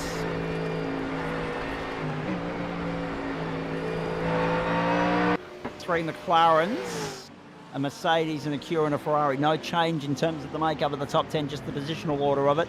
3 McLarens, Bailey, Colgan and Dakin all outside. Bang, in the wall. Big one for Peter Foster.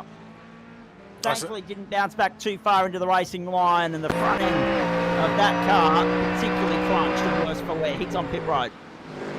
Hang on, he will be this time by. We're missing someone. You're right, we are. Uh-oh. What's going on here, please? Okay, so Ragwani's come through. What has happened to Maisie? Oh, no. All on his own. All on his own. All on his own. Oh, no. Can you believe Philip that? Butler. And Phil Butler was unlucky, but lucky at the same time. Unlucky to make the contact, lucky to get away with it and still push on. He holds down 5th. Bondi's now got himself up to 9th, and Maisie is back in 10th, fending off Andrew Bailey. Colgan's out of it completely. He's back in 12th. Bondi's going to go 2nd on the grid here. This is ridiculous. Oh, he's floating with danger. That's one of those that exit ship there, and also 130R has little surprise banana peels hidden in the code. So you've got to be careful with those 2 strips. White flag will be in the air. 1 lap to go at Suzuka. King, Goring, Amos, Ragwani. 4 manufacturers in the top 4. Have a look at this. Watson in 14th. He's got Gay and Buckman for company, the 2 Acuras. He's got lap traffic in this as well. That's Wilcoxon, I think. Yes. Yeah, Wilcoxon's lap down. And then Josh Macy's come to pit lane. Advantage Andrew Bailey for Vortex Sim Sport. But he's got Colgan for company. So the battle for the final spot in the top 10, the invert pole is on. And Luke King has controlled this race from the front beautifully. Withstood the pressure of the championship leader. Amos has been good too. We're on the run home, the white flag lap in Japan.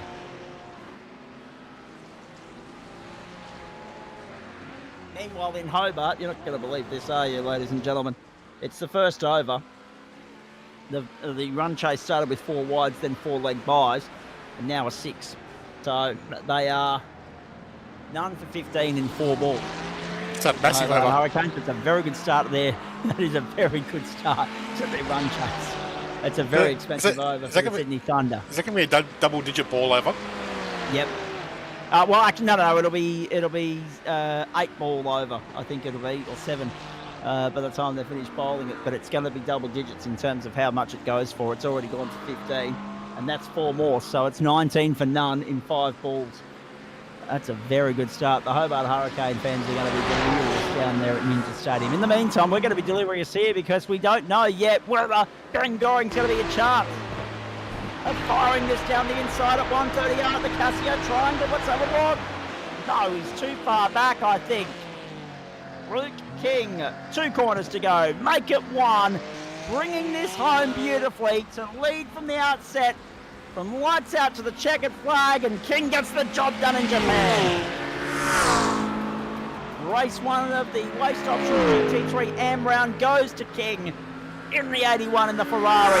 And going in for second, Liam Amos, Janice Ragwani, then for the Butler, Todd Suda, Mark McNamara, and Joel Naughty. There's Bondi coming through in 9th, what might have been. Greg Colgan got by Andrew Bailey on the final lap to get the invert. And that is a very important moment for him in terms of the championship fight, because we knew that it was going from Colgan in the championship, and Colgan needed to get back into the top 10, did so for his own championship aspirations. Beautifully done from Greg Colgan. The papaya orange, appropriate for the McLaren, and he will lead the field to green alongside Bondi in the Mustang in race 2. That was Dale Atkins coming unstuck for Whiskey Business. None for 23 in the first over for the Hobart Hurricanes. They now only need 8 and over to win the game. They require 160 off just 19 overs. So, yeah, that is a huge dent that they've put in the run chase already in the first over. Brilliant start from them. And worrying signs for the Sydney Thunder. There are the results from here at the Suzuka International Racing course in Japan. Luke King, too good in the end, held off Goring. Amos wasn't too far back. They had a good buffer over Janice Ragwani, Philip Butler, Todd Suda, Mark McNamara, then Joel Naughty. And in behind them was Craig Bond and Greg Colgan. Bailey just outside, can consider himself unlucky. Then Dakin, Watson, Gay, Buckman, Kosh, Maisie, Atkins, Mitchell, and Braid made up the top 20. Outside the top 20, we can tell you that we had 26 starters. How many did we have come home? We had Nick come home in 24th as the last of the finishers. Kelvin Little won't be classified outside 75% race distance. And, of course, Barry Punter was an early retirement. So 21st to Greg Padgett, 22nd to Robert Culborough, 23rd to Peter Foster, crunched up front end and all, and Nick Wilcoxon in 24th place. Very nicely done. We are here on a Monday night, GT night, Japanese night, on the platforms of the Gentleman Sim Racing Club. Great to have your company. We are only 2/3 of the way through GT night for you, and part one of this second round of the championship for GT3 is done and dusted. After bringing you the opening race from the AM split, we're going to take this opportunity to grab a break, to catch our breath, and on the other side, it is our first look at the Pro-Am server for this season, and race 2, round 2, race 3 of their 14 race campaign for you from the same venue. This is Monday Night Motorsport across Facebook, Twitch, and YouTube. The platforms of the Gentleman Sim Racing Club, all made possible thanks to Waste Options. Stay with us.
Nice to have you along for the ride wherever you're tuning in, all around Ipswich, Australia, Queensland, Perth, Hobart. Australia is a rule of thumb because that's our main broadcast market. Right around Australia, or indeed the world as well for you. I know Daniel Snedden's tuning in there in the Hunter Valley as well. He's like, why are my comments showing up on the screen? We should have fixed that by now for you too, Chad. Great to have you tuning in. Nice to have you along, ladies and gentlemen. The third leg of our triple header on a Monday night for you. the second part of round 2 of Waste Options GT3 takes us to Suzuka in Japan. The same calendar for all 10 splits, of course, for all 10 rounds, for all 3 splits, I should say, across the board. The same formats, etc., and so forth down the line. It just makes it so much easier if we're all in symmetry and in sync. But this is, of course, round 2 of the championship, and now we take a look at the GT3 Pro-Am series for you for the first time this season. And there are the track and weather settings for you. 19 degrees the ambient at the moment. We'll update that for you in just a tick. The qualifying session was topped by Hayden Smythe, or Smith, depending upon what the pronunciation is there. I know people with the Y spelling that say it both ways. I went to school with Smythes, and we've been introduced here to Smiths, but anyway, it doesn't matter. Stephen Lawrence, Angus Lawford, Isaac Curtis, and also Geordie. Is that Geordie? As in Geordie Shaw? Yes. Pugh making up the top 5 there. Very nicely done. Let's have a look at race 1 results there for you. 5.5 second victory almost there for Hayden Smythe. Well clear of Stephen Lawrence, Brad Coates, Isaac Curtis, and also Alan Dawson, Stephen Gallacher, Mark Foster, Matt Schmidtke, Ricky Provenzal, and Adam Proctor, the top 10. And it'll be Proctor that gets the invert with his teammate to the front of the queue to lead the field to green for race 2. Bobby Camo led the championship after the opening round at the Circuit de Jerez from Neil de Bruin, Alan Dawson, Adam Proctor, and Adam Hennessy, Reece Dickerson, Stephen Gallacher, Isaac Curtis, Mark Foster, and Russell Gander made up the top 10. Those results will, of course, no doubt look a little bit different after tonight's second race for you, and we'll hopefully have updated championship standings by the end of the broadcast for you. Let's have a look at the grid for this feature race for you, and then I've got to update you on the score from the Big Bash, because it has to be seen to be believed and heard to be believed what Hobart are doing to the Sydney Thunder down there in Hobart at the moment at Ninja Stadium. The grid, as we remind you that we've updated the service settings. It's now 3:30 in the afternoon, 9 kilometre an hour winds in a northerly direction, 19 degrees the ambient, 21 on track. Adam Proctor, Ricky Provenzal, 1 and 2. Matt Schmidtke from row 2 alongside Mark Foster. From 3, it's Stephen Gallacher and Alan Dawson. From 4, Isaac Curtis and Brad Coates. From 5, Stephen Lawrence and Hayden Smythe. From 6, it is Kurt Nommensen and John Akers. From 7, Adam Hennessy and Neil de Bruin. From 8, Scott Wooden and Paul Wood. From 9, Warren Ibert and Nathan Michael. From 10, Daniel Cheney and also Ash Dodson. From 21 and row 11, it is going to be Russell Gander and Neil Gladwin, James Francone and Dave Oliver from 12, Braden O'Loughlin and Pariana Starkers from 13, Rob Hayter and also Kurt Chapman from 14, Ernie Toth and Daniel Correa-Sarr from 15. From 16, it is James Lawrence and Reece Dickerson. From 17, Rick Burt and Geordie Pugh. From 18, Greg Heaney and Marcus Hankey. From 19, Bobby Camo and Lachlan Thomas. From 20, Angus Lawford and Jeff Adams. And then we can tell you that 21 was supposed to be Richard King, Brett Bradbury, and 22, Joel Naughty. Naughty's entered the wrong server, so he's seen himself out already. Jeff Adams and Richard King and Brett Bradbury have not taken the start. So we're down to 39. And in all of that, Porsche, Ford, Corvette. There are 6 different manufacturers in the top 6 on this grid. This is extraordinary. Porsche, Ford, Lambo, Corvette, McLaren, Acura, all in the top 10 there. There's Audis and BMWs. There are Audis and BMWs as well. I've got to double check it, but I think we might be close to ticking the full boxes tonight. This is fantastic. So great to see such versatile variety in our GT3 field. For the first time this season, we get a broadcast race for our Pro-Am competitors. It is 37 minutes the journey from the Suzuka circuit in Japan. Race 2 of round 2, race 3 of 14 in the campaign. Let's go to work. Adam Proctor leads the field to green. Behind Ricky Provenzal on the run to the turn 1. You'll have a look on Provenzal. No, Provenzal shuts the door. Cleanly on the run through the first quarter. Back in the field we go. Isaac Curtis on screen at the moment in 10th place. There's a bit of argy-bargy potentially about to unfold here. Oh, God. Stephen Gallacher, that was bowling it wide at the exit of turn 4. Covered it up, but dropped outside the top 10 to 11th. And already Alan Proctor has bolted, taken Ricky Provenzal with him. So too Matt Schmidtke and Mark Foster. Hayden Smythe from 10th on the grid, and there goes Kurt Chapman into the wall. Chapman's in the wall, and he's lost the rear end of that car. Kurt Normanson now, Paul Wood, I should say, showing off track. He's dropped outside the top 15. There he is, bowling twice. Under the bridge for the first time. Wood rejoins, but he's lost a whole bunch of spots outside the top 20 now for Paul Wood. Oh, no, that was always going to happen. Everybody just gets checked up at the hairpin in a field this big.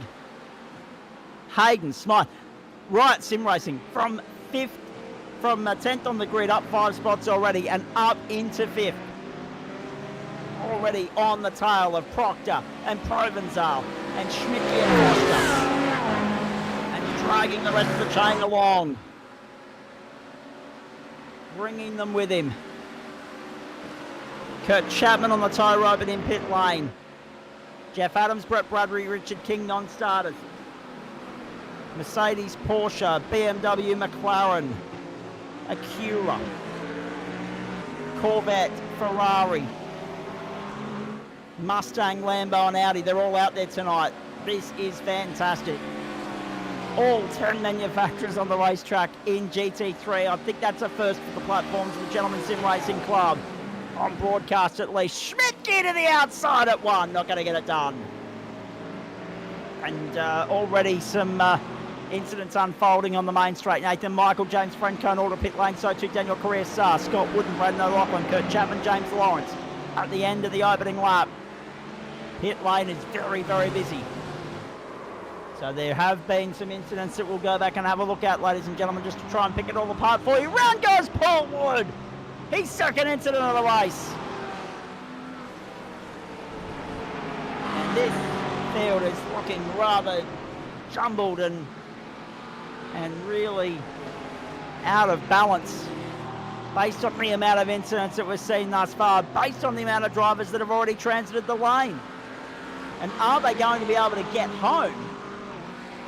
Are they going to be able to do a 17-lap stint from here and get home? That's what I don't have the answer to at the moment, ladies and gentlemen. Yeah, I don't think lap 1 pitting is going to be enough around here. I wouldn't have thought so. No. I'm getting a hurry up from Daniel Snedden as well, Adam Lavis, that he's trying to engage in conversation with us. There he is. Hello, mate. Nice to...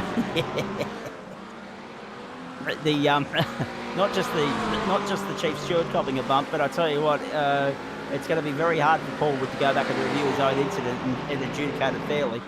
He might have to have a sidekick, an assistant in there. He normally gets someone else to he would have to. When he's involved with other Aussie racing cars, he gets one of the other stewards to give sort of a more weighted feedback. Potential conflict of interest standpoint. Not like we know that Woodsy plays with a fair rule book. There's no doubt about that. He plays with a fair bat, but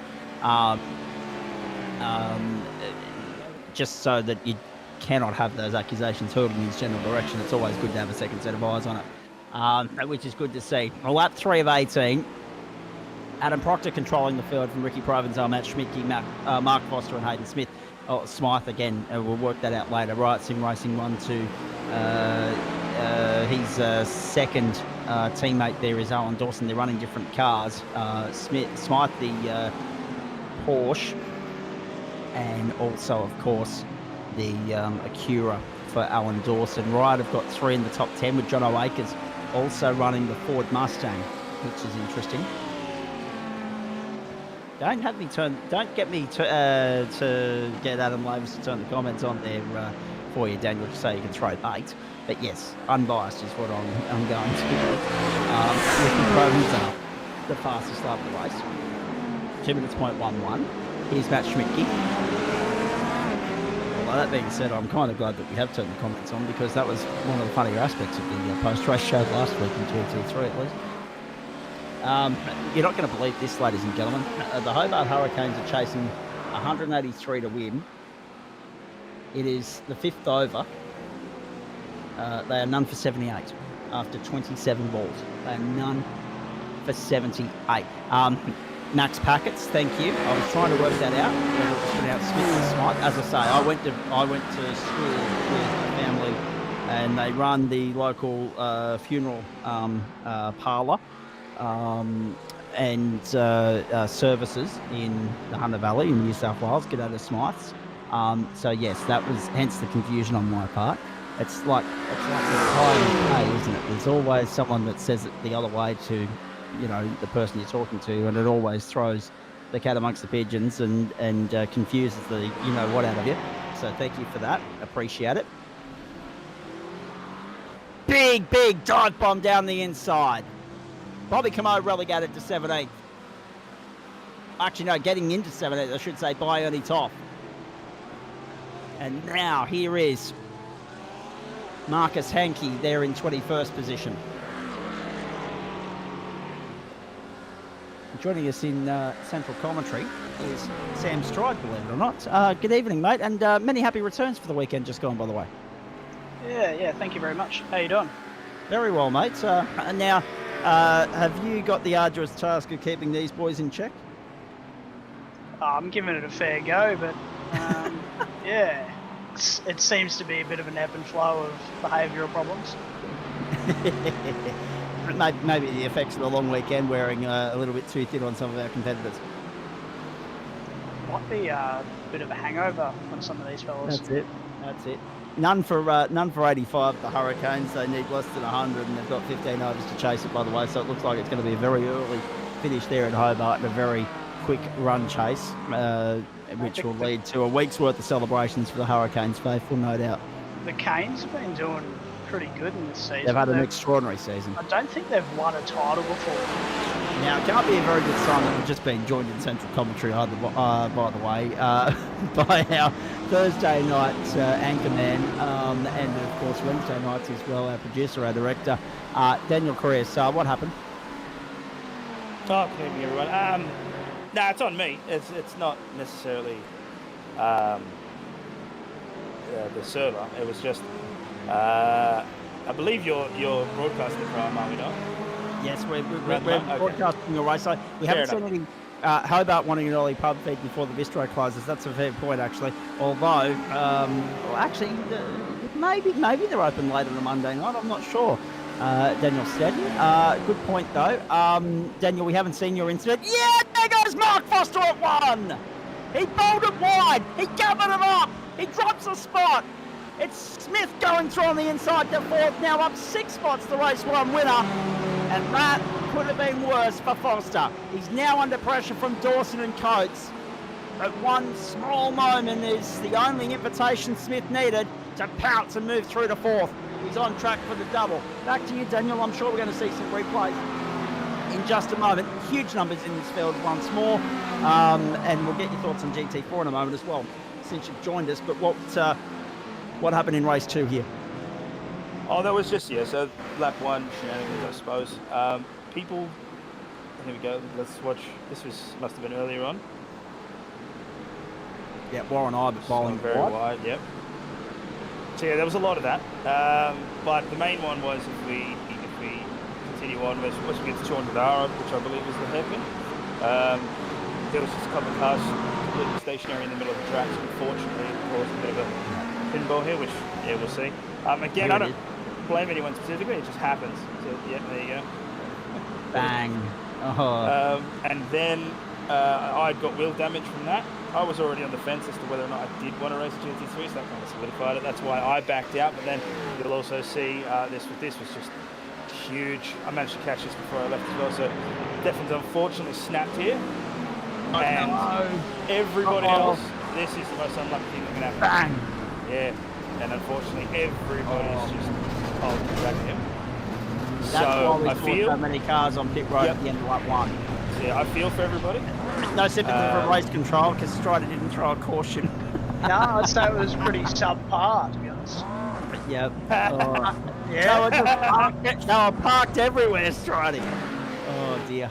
In real world, that'd be a red flag, but we don't have that much. The drama is you call the caution flag, but with everyone barreling in at 200 k's an hour, by the time the caution does anything, it's going to happen anyway. And also, so all you're going to do is We're on the race. Also, it's Suzuka, and the safety car goes 50 k's an hour.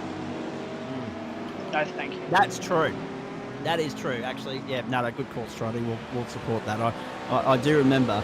The very first time we broadcasted Porsches around here, Adam. The very first one. It was about 11 o'clock at night because we couldn't do it live. We did it on delay, and that was also a first for the platforms. The GSRC of memory serve. Yeah. A minimum safety car period is like. We can never have a safety car. I think the minimum time period is like 15 minutes. And that was before they gave you the discretion to reduce it from 3 laps to 2 as well. I think Ricky's just dropped out. Ricky Provenzal has had a packet loss issue. Ricky Provenzal and more trouble here too for Greg Heaney. Ricky Provenzal was in a good position. He was up in 3rd. He's now dropped to 17th and continues to go and plummet with another packet loss issue. And now Jordy Pugh off track as well. We've had Bobby Camo park up. We've had Daniel Correa-Sarr and Kurt Chapman park up as well. James Lawrence is back in pit lane. Bryden O'Loughlin's there as well. Synchronised pirouetting from Pugh and Heaney. Oh, it's all happening at Suzuka. Who said this was going to be boring? Huh? The numbers here are extraordinary, boys. The Pro-Am split so very well attended at the moment. New names continue to pop up. GT3 racing, GT4 racing, and GSRC equivalents of both. In a very healthy place right now. Good to see the numbers. I just think that... Daniel Cheney. He was the wrong way. He was in the top 10 as well. He was. He's dropped outside, and that'll be a slowdown for him as well, I'd say. Rejoining the track. I think he's found that same banana peel. Yeah. Yep. Oh, no. There it is. And it bites so hard when it was Kurt. It was Kurt in front of him that got it. Positive action. No. Well, that's lightening the impact, really. To be fair, it could have been so much worse. We've seen bigger impacts, single vehicle incidents around there, but when you're trying to avoid a spinning car, and he did everything he could, just didn't know the momentum of Kurt, and Kurt had nothing. He was a passenger at that point. You're never going to pull it up from there. No, that's right. And we saw Hennessy around as well, so if I had to take a guess, I'd say either locks the brakes or coaching.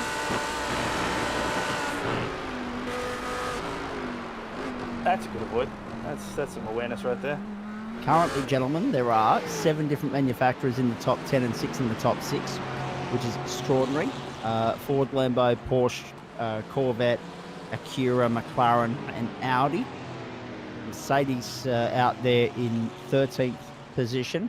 You got to go a little bit further back to find the BMWs of the world, and that's the only one I've left out there at this point in time. I'm always tripping up on that. But it's extraordinary that we've got so much interest in GT3 in an eclectic spread of manufacturers as well. Matt Schmidtke was on track for a podium. And all this is doing, actually, boys, is helping Hayden Smith out. He's on track for the double here, but it's going to be difficult to stop Adam Proctor. It may require a little bit of strategy. Brilliance on Smith's part to overcome Proctor, who's led from the outset, converting nicely and taking the invert pole position and using it to his advantage in every sense of the word. I also have to... Schmicke's brave for choosing the Lambo. Yes. I respect the decision because I just had a quick scan of the people on track, and am I correct in saying he's the only person? I believe you're right. And what's wrong with the Lambo? Well, I'll tell you, there's only 2 Bimmons out there as well. Yeah, there's all of the cars in the GT3 class have one common factor, which is they want to kill you. The Lambo wants it more. Yep. And Ferrari was the one that I was forgetting about, boys. And the first of those, the reason why is because it's so far down the page. It's James Francone in 21st, the first of the Ferraris at the moment. Look at Parietta Starkus, the old timer, the experienced campaigner. Everybody's favourite Greek Australian. Have a look at him round the outside, trying to get the 12th at the moment on Angus Lawford, but Lawford gets the job done for now. Magnificent stuff. Proctor, Smith, Foster, Dawson, Coates, De Bruyne in the top 6. Then you go back to Akers, Schmidtke, Dodson, and Oliver, and that is Jordy Pugh having a night to forget because that's not his first incident. That's not. He ended up in the back of Heaney earlier, as we saw. Back parry. It was actually a really good battle there between those two. But it looks like Lawford's won out. Oh, that's Gladwin. 7 overs gone, none for 109, boys. Jeez. They had 74 to win in 13 overs. It's less than 6 and over they require from this point on the Hobart Hurricanes, and I think the Sydney Thunder can just rest comfortably on the fact that they're going home with the runners up plate at this point in time. If they had Scotty Bowler, they might be a chance. Oh, well, that's right. Not going to happen. It's very disappointing for the Sydney Thunder, but it's a great story for the Hobart Hurricanes. The lap 9 of 18. Can you believe it? We've just started lap 9. We're on the cusp of being at half race distance. It's an 18-lapper here to go with a 10-lapper earlier on, and there is Neil Gladwin going up on the inside. A good run from Gladwin. Up the hill on Marcus Hankey, and the McLaren gets by the Porsche and goes to 16. That was just good. Yeah, that's beautiful. It's a great corner there. What's your thoughts of the upcoming tour, Zach? What do you reckon? Don't get me started on the meal, the motts of the 7 Network have made of the broadcast schedule of it. I'll get to that a little bit later on. It'll be tricky for the Australians. We've chosen a team that resembles what we would normally take to the subcontinent. We expect that we'll have pitches similar to what we'll have in India. There's nothing really riding on this apart from a little bit of pride because we've already qualified for the World Test Championship. They'd be happy to come away with 1-1 or 1-0. But then you've got to rely on Sri Lankan weather to be cooperative and them to adapt to Sri Lankan conditions if they want to walk away 2-0. Sri Lanka on home soil have been a little bit of an Achilles heel for us in recent times. I'm looking forward to it nonetheless, and great to have a bilateral series outside of England, outside of Australia, on free-to-air television for the first time this century as well. So it's very exciting. And of course, the Women's Ashes starts Thursday as well. The Aussies are on track there for a whitewash, and I think they can get that done too. Neil Gladwin in 16th at this point in time. So much to watch on 7 this weekend because you've also got the horse racing on Saturday, the car racing Saturday and Sunday, the cycling as well as the cricket. So much to look forward to there. Clay per view Friday, Saturday night. For the sprint cars, yeah, there were a few people expressing their disappointment that was not a 7+. It was. They did a really good job of it last year from Waterbull, so it is it's disappointing for the speedway people as well because it was really popular on the 7. It's just a shame that they didn't get to sort of bump up that part of motorsport. Motorsport's a fickle sort of toxic political sort of environment at the best of times, Strider, you know that, and there'll be a few knives and snakes and a few other things that need to be avoided. But the Clay per view dudes do a really good job. They do a great job. They do an absolutely fantastic job. Half of the money goes to track and half goes to Clay per view, so it's good for the promoters as well. I'm not sure on the 7 deal. I can't speak to that, but I do know the Clay per view guys really support the promoters for allowing them to be there at the track broadcasting, but it allows people like myself who can't get to Murray Fridge to be able to watch the racing, so you're still paying an admission ticket, whereas normally you wouldn't get that. Oh, gone! Marcus Hankey. Oh boy. Drops down to 19th. I'll come back to you, Stridey. I may or may not have been speaking from personal experience when I talk about toxicity of it. I can't speak for Speedway, but I can speak for circuit racing.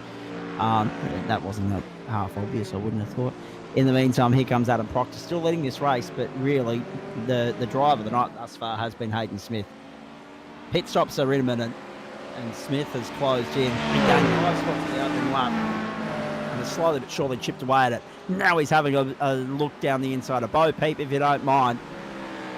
Now he'll try and find a way by Adam Proctor, but Proctor's been superb to this point, and he can drive defensively. And he will not make this easy for Smith to work his way through. Foster, Dawson, 3 and 4, Coates, De Bruin, Schmidtke, Akers, Dodson, and Oliver, the top 10. Great run from Dave Oliver thus far. But that speaks to the amount of early pit stops we've had, but also the high attrition that we're seeing. Some people like Angus Lawford, for goodness sake, up 27 spots already to 12th, and Reece Dickerson up 21 to 11th. So a couple of guys that you would expect to be a little bit further up that didn't necessarily have a fair run in the first race, making inroads in the second. Ricky Provenzale out of business. James Lawrence Bobby Camo, Daniel Correa, and Kurt Chapman as well. Daniel Cheney sent wide again. Paul Wood redressing that one straight away, letting Cheney back through. The hip and shoulder just a bit too forceful on that one. And that's the thing, isn't it, boys? This is a circuit that, I mean... No, he's stopped. Yeah, he has. He's pulled up, Daniel Cheney. He's had enough. He's had enough being a pinata, I think, tonight. But it's interesting, isn't it? Because we see Cheney and Pugh on pit lane right now. Pugh's out of business as well. I think he's just parked up. He's been in the position for 3/4 minutes. He's not going to get back out there. And Proctor still withstanding the pressure from Smith. But it's interesting, isn't it? Because we talk about Suzuka being such a fast racetrack, but at the same time, it is tight and it's narrow as well. And in a field this size, I can't say I'm terribly surprised to see A, the rate of attrition, and B, the amount of incidents that we're seeing so far. Well, the big thing is it's always going to be the start of the race, lap 1, lap 2. So people are obviously, but they need to understand that everyone's temps are low, everyone's really bunched together, you know, and sometimes people are just going full rocket into some of these corners. And the problem is because you're all bunched together, you've got no forgiving room, you've got nothing you can do. So in that case, I just think there needs to be a little bit more caution on the early stage. As it evolves, sometimes, Mercedes Smith decides to pull it,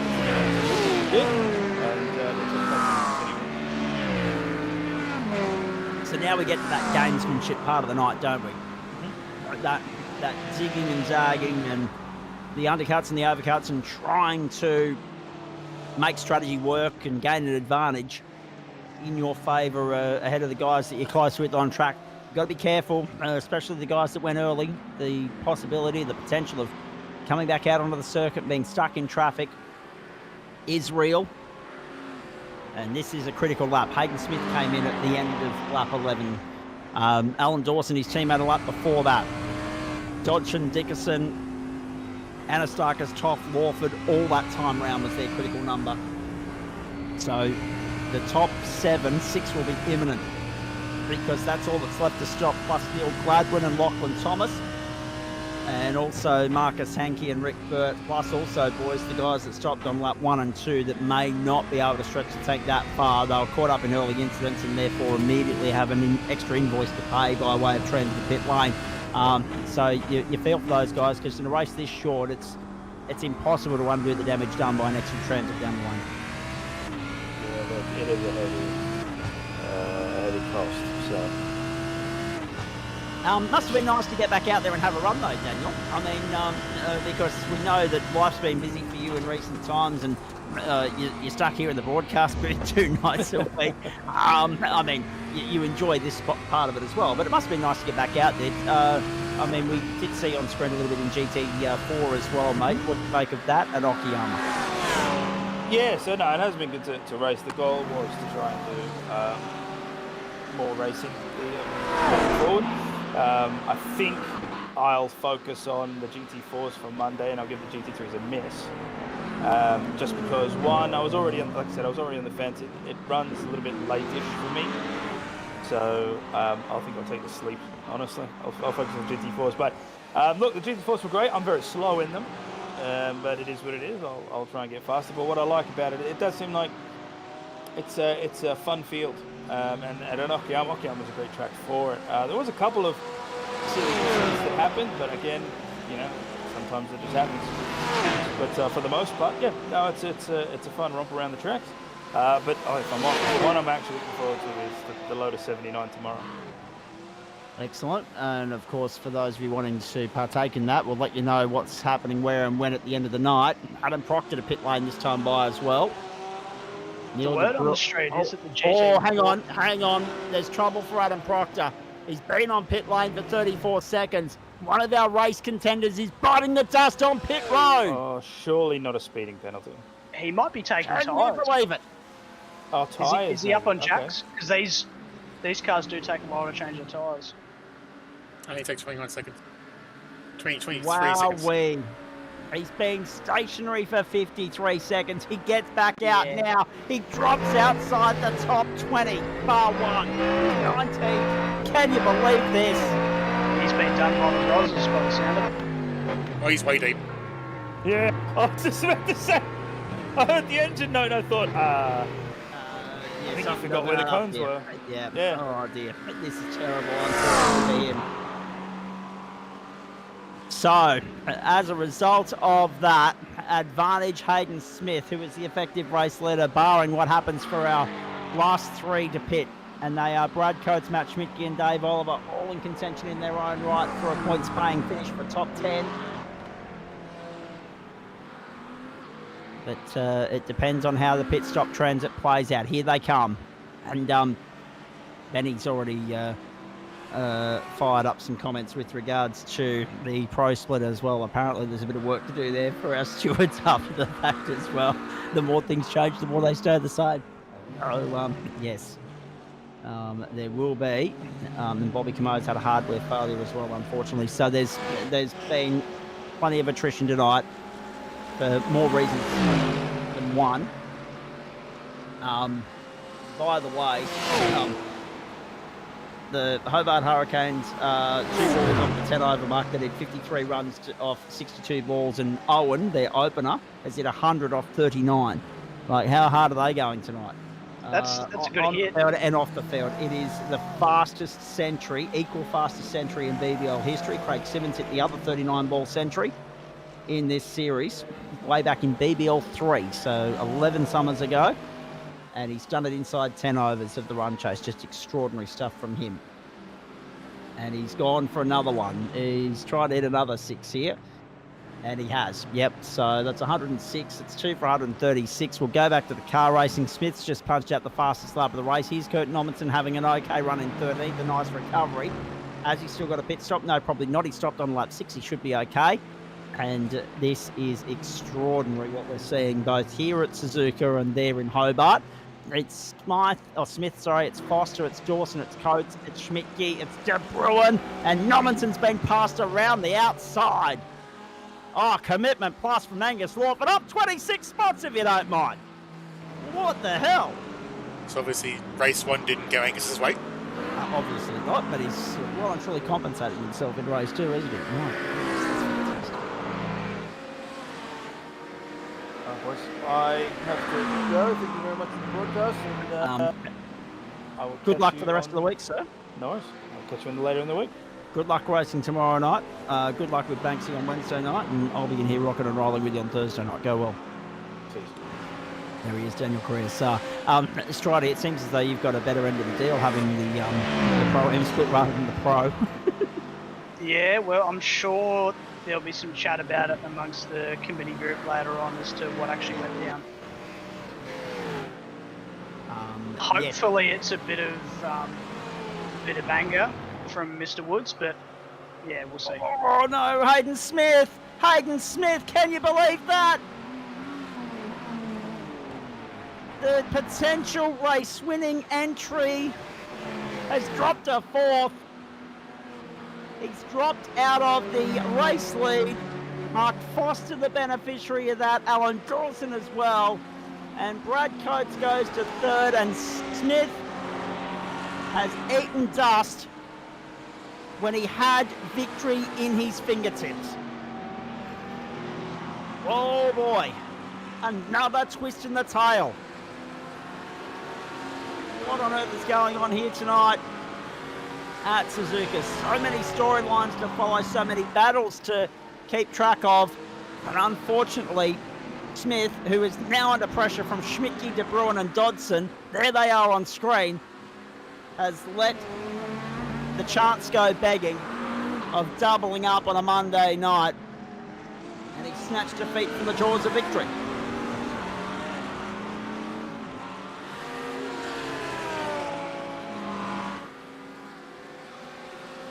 Even when the pressure's off, it's so easy to trip up at this circuit. And you boys both know the degree of difficulty attached and associated with this track. It's a very fast flowing track, so it only takes a little bit and you're off beat and you're Yeah, so they've also got those little odd curves at the exit of Spoon and also the midpoint of Spoon, the exit of Montreal. just you get that weird little bounce for certain cars and just sends you. Similar to the Skyline curve at Bathurst, it's just always something weird in the framework of the sim. Just likes to send the cars for a bit of a ride. No F's given by Max Packett. No sympathy there at all. He's just said, serve Smithy right for driving the Porker. It is a nice thrown him coincidence. completely under the bus. It's a nice coincidence the GT3s and GT4 both running out of J-Pen tonight. And it's not often that we do get that correlation these days, Strider. You are right, of course. We used to, once upon a time, have entree and main course at the same venue. That was tradition for a little while. Then we're broken away. They run separate schedules now. But to have them in the same country, at least tonight, has been a nice change of pace, and it's been very enjoyable going Oriental on a Monday night on the Australia Day Public Holiday long weekend. And sincerely hope that you're enjoying it as well, as much as we are, ladies and gentlemen. Now, a wicket has fallen here. The Sydney Thunder have got their third, but I just get the feeling that it might have been a little bit too late in the pace. Owen departs for 108 off 42 rocks. Just extraordinary hitting, man of the match performance for sure. 3 laps to go here at Suzuka. Next time by the line will be 2. Foster leads Dawson. Coates is under pressure. Coates is okay. He'll be right for the podium finish, I would imagine. It is Foster under pressure from Dawson. They've got another 3 seconds back to Coates. Smith is 5 further down the road, and he is absorbing a lot of pressure at the moment. He's got to find in his hands if he's going to hold on to 4th. One more mistake and it'll be 7th, because it'll enable Schmidt, De Bruin and Dodson to find a way by. But just going back to Strider's point, as far as symmetry is concerned, we don't have a night at this stage until round 9, where our drivers of GT4 and GT3 are in the same country, because that'll be VIR South in round 9 and Sebring International as well. So they'll be in the same country every other week. Next week it's Britain and Netherlands. Britain and America, Austria and Britain, America and Australia, Mount Panorama, the first of the 90-minute races for GT3, America and Germany, America and Japan, then the double American header, and then Australia and Daytona. So Phillip Island and Daytona, Australia and America to finish this off. So you're right, it only happens twice this season that both entree and main course run in the same country on Monday night. Daniel Snedden's also right that Owen's not going to buy, I don't think he'll buy a drink in Hobart for the rest of the year. And I think he's just maybe put himself on the map for a chance at drawing some good coin in some other franchise T20 cricket around the world as well. Looking at it here, the required run rate for the Canes is only 4.5. Do you think that's very extremely achievable for Hobart? Considering Matty Wade has just hit another 4. Yeah, exactly. We do like Matty Wade. We do. Now, the final 2 laps here at Suzuka. The sun's setting in the distance. Early sunset, but in their defence, hello to our friends in Queensland, it's winter over there. Of course the sun's meant to set early. They don't observe daylight saving either, but that's not the point. Mark Foster, Alan Dawson, absolutely Daniel. T20 Burke International. Run. Have a look at Matt Schmidt. This is for 4th. If he can get the job done, get on the inside of Smith. Have a look at this. And Smith had to move to the right to make way and give him some racing room. Very nicely done, Schmidtke. Smith's wide. Governs it up okay, but is immediately under the pressure from Neil De Bruin and on the defence. No, he couldn't defend it. De Bruin goes through and then runs it wide. Coming out of the Casio triangle. Smith's around the outside to go back to 5th, and then he's put 2 wheels in the dirt and De Bruin's back up beside him. My goodness. All hell breaking loose in the final 6 kilometres at Suzuka, and have a look at Ash Dodson in the out as well. Dodson down the inside of Smith. Smith's wide and gone. Smith's pulled up and said, you know what, I'm out, I'm gone, I'm done. It seems bizarre that he would pull up and let those points go bagging. But it has been a frustrating back end of the race for him. Reese Dickerson under pressure here. Dickerson, Akers. Oh boy, it's still side by side. Akers will have the inside running for the left-hander, but Dickinson should be able to sweep around the outside with the momentum and the speed and the pace. Yes, he can! Magnificent stuff in the closing stages, and Dickinson is up 23 spots as well. Second biggest mover of the race into the top 10. The demise of Smith is a talking point. After winning race 1, he'll be listed as a retirement in race 2.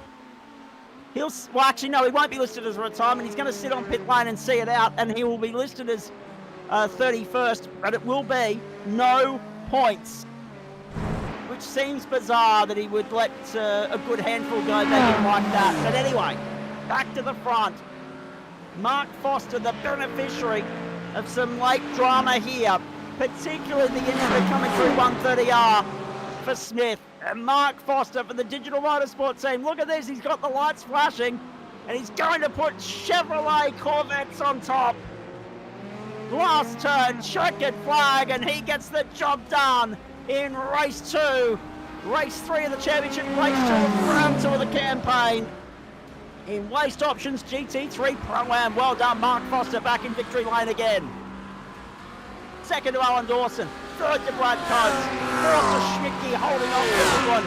Isaac Curtis withstood the pressure of a hard-charging, finishing Ash Dodds, and then Dave Oliver. Reece Dickinson and John Akers made up the top 10. Angus Thorford up 28 spots. Is the driver of that race, up 28 spots from 39th on the grid, and still the positional battles are unfolding. There's Kurt Nommensen in 16th, trying to get by Neil Gladwin. No, Gladwin withstands the pressure. Sammy strides off to do some paperwork in race control, some post-race reports and the like. We thank him for hanging out in central commentary with us during this race. Look at this! Gladwin hedged out Nommensen, 15th and 16th. Nathan Michael in for 17th. Heaney, Thomas and Hennessy made up the top 20. And Marcus Hankey will be an unlucky 21st in all of that. In between, Lawford was 21st, Ernie Top and Harry Starkis ahead of Adam Proctor. And then Neil Gladwin made up the top 15. Now, it's important to note, it is important to note that there are two big stories in all of that. One, the pit lane penalty for Adam Proctor took him right out of contention. And Adam Lavis, it just seems really strange that Hayden Smith exited stage left at the start of the final lap. Yeah, okay, not ideal that he got hung out to dry, but 7th is far better than 31st from a championship standpoint. And also, yeah, we also lost the other RER car earlier on with the packet loss. Yeah. But yeah, I think I'm wondering with Smith whether he actually rage quit or whether he's done the really easy thing to do, but like sort of a semi-rookie thing of confusing the white flag with the checker flag and thinking that was the end of the race, and actually pulling up thinking the race was done, and then as he's pushed the button, going, damn it. Possibly. But they're costly all the same. And, I mean, well done to all and sundry. Plenty of entertainment in there, but plenty of drama as well. Smith ends on pit road. He's not the only one. I mean, 28 drivers ended on the lead lap, which is extraordinary. Rick Burton, Russell Gander ended a lap down, so too Smith in the end. Braden O'Loughlin a retirement, so too Daniel Cheedy, Geordie Pugh, Ricky Provenzale, James Lawrence, Bobby Commode, Daniel Correa, Kurt Chapman and Richard King. And as I said at the start, to have all 10 manufacturers out there is a box ticked for us. We love the variety that provides here on the platforms of the GSRC. Ford, Acura, Mercedes, Ferrari, McLaren, Porsche, BMW, and right to what you got to walk towards the top of the leaderboard there to find the other three. Of course, there was an Audi out there tonight. There was a BMW out there.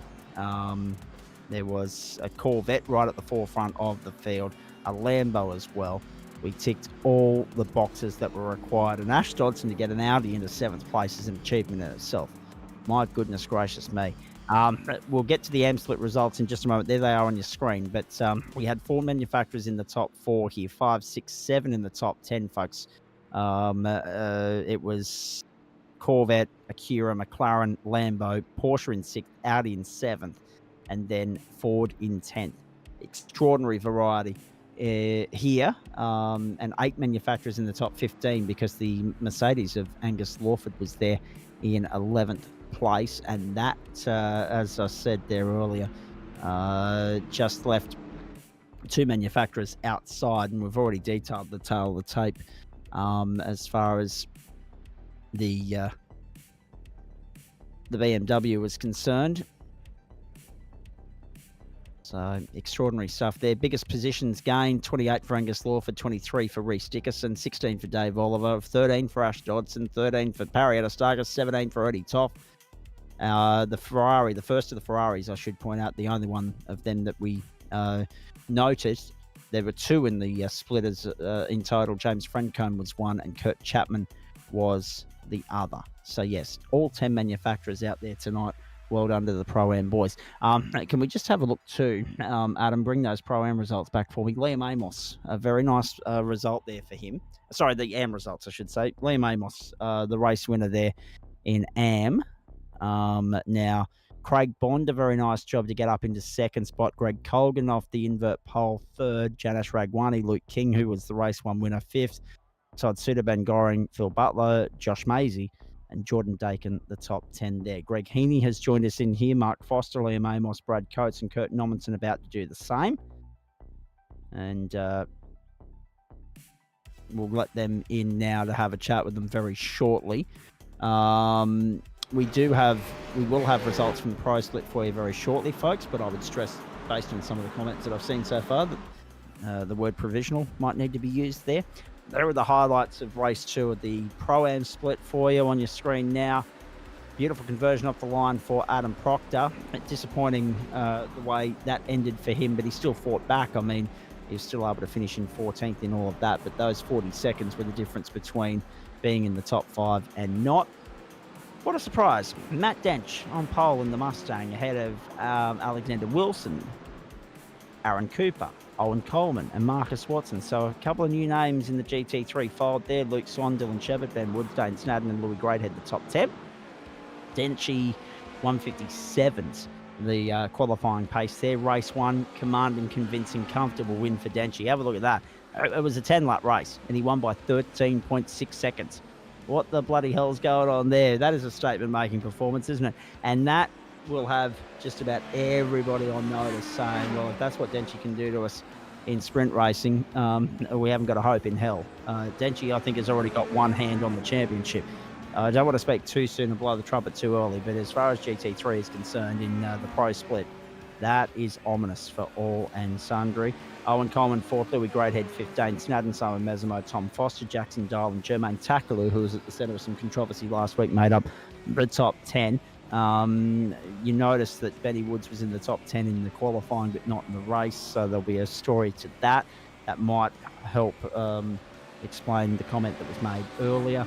The field size tonight, 35 deep, and yes, a little bit further down the field is where you saw him, of course, there.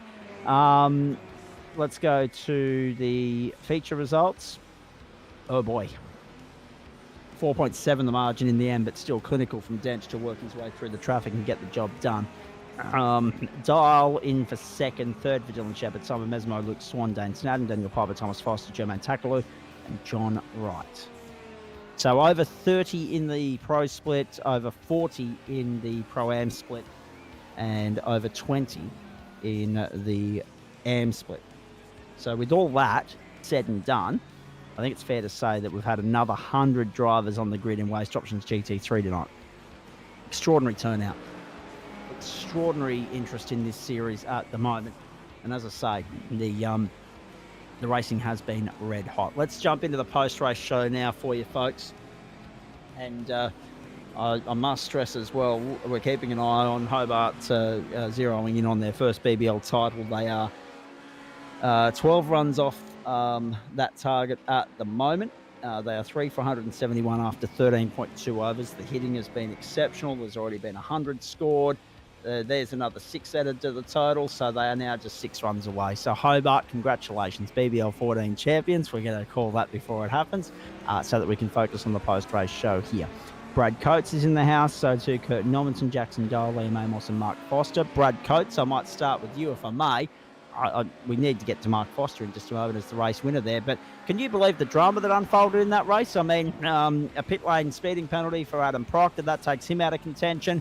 The race one winner in Smith, he ends up exiting stage left at the start of the final lap and parking it in pit lane, doesn't score any points. So you've seen off the two blokes that finished ahead of you that finished ahead of you in race one, because you started 8th on the grid, which is 3rd in race one. You backed that up with a 3rd in race two, and it could well be round honours for you.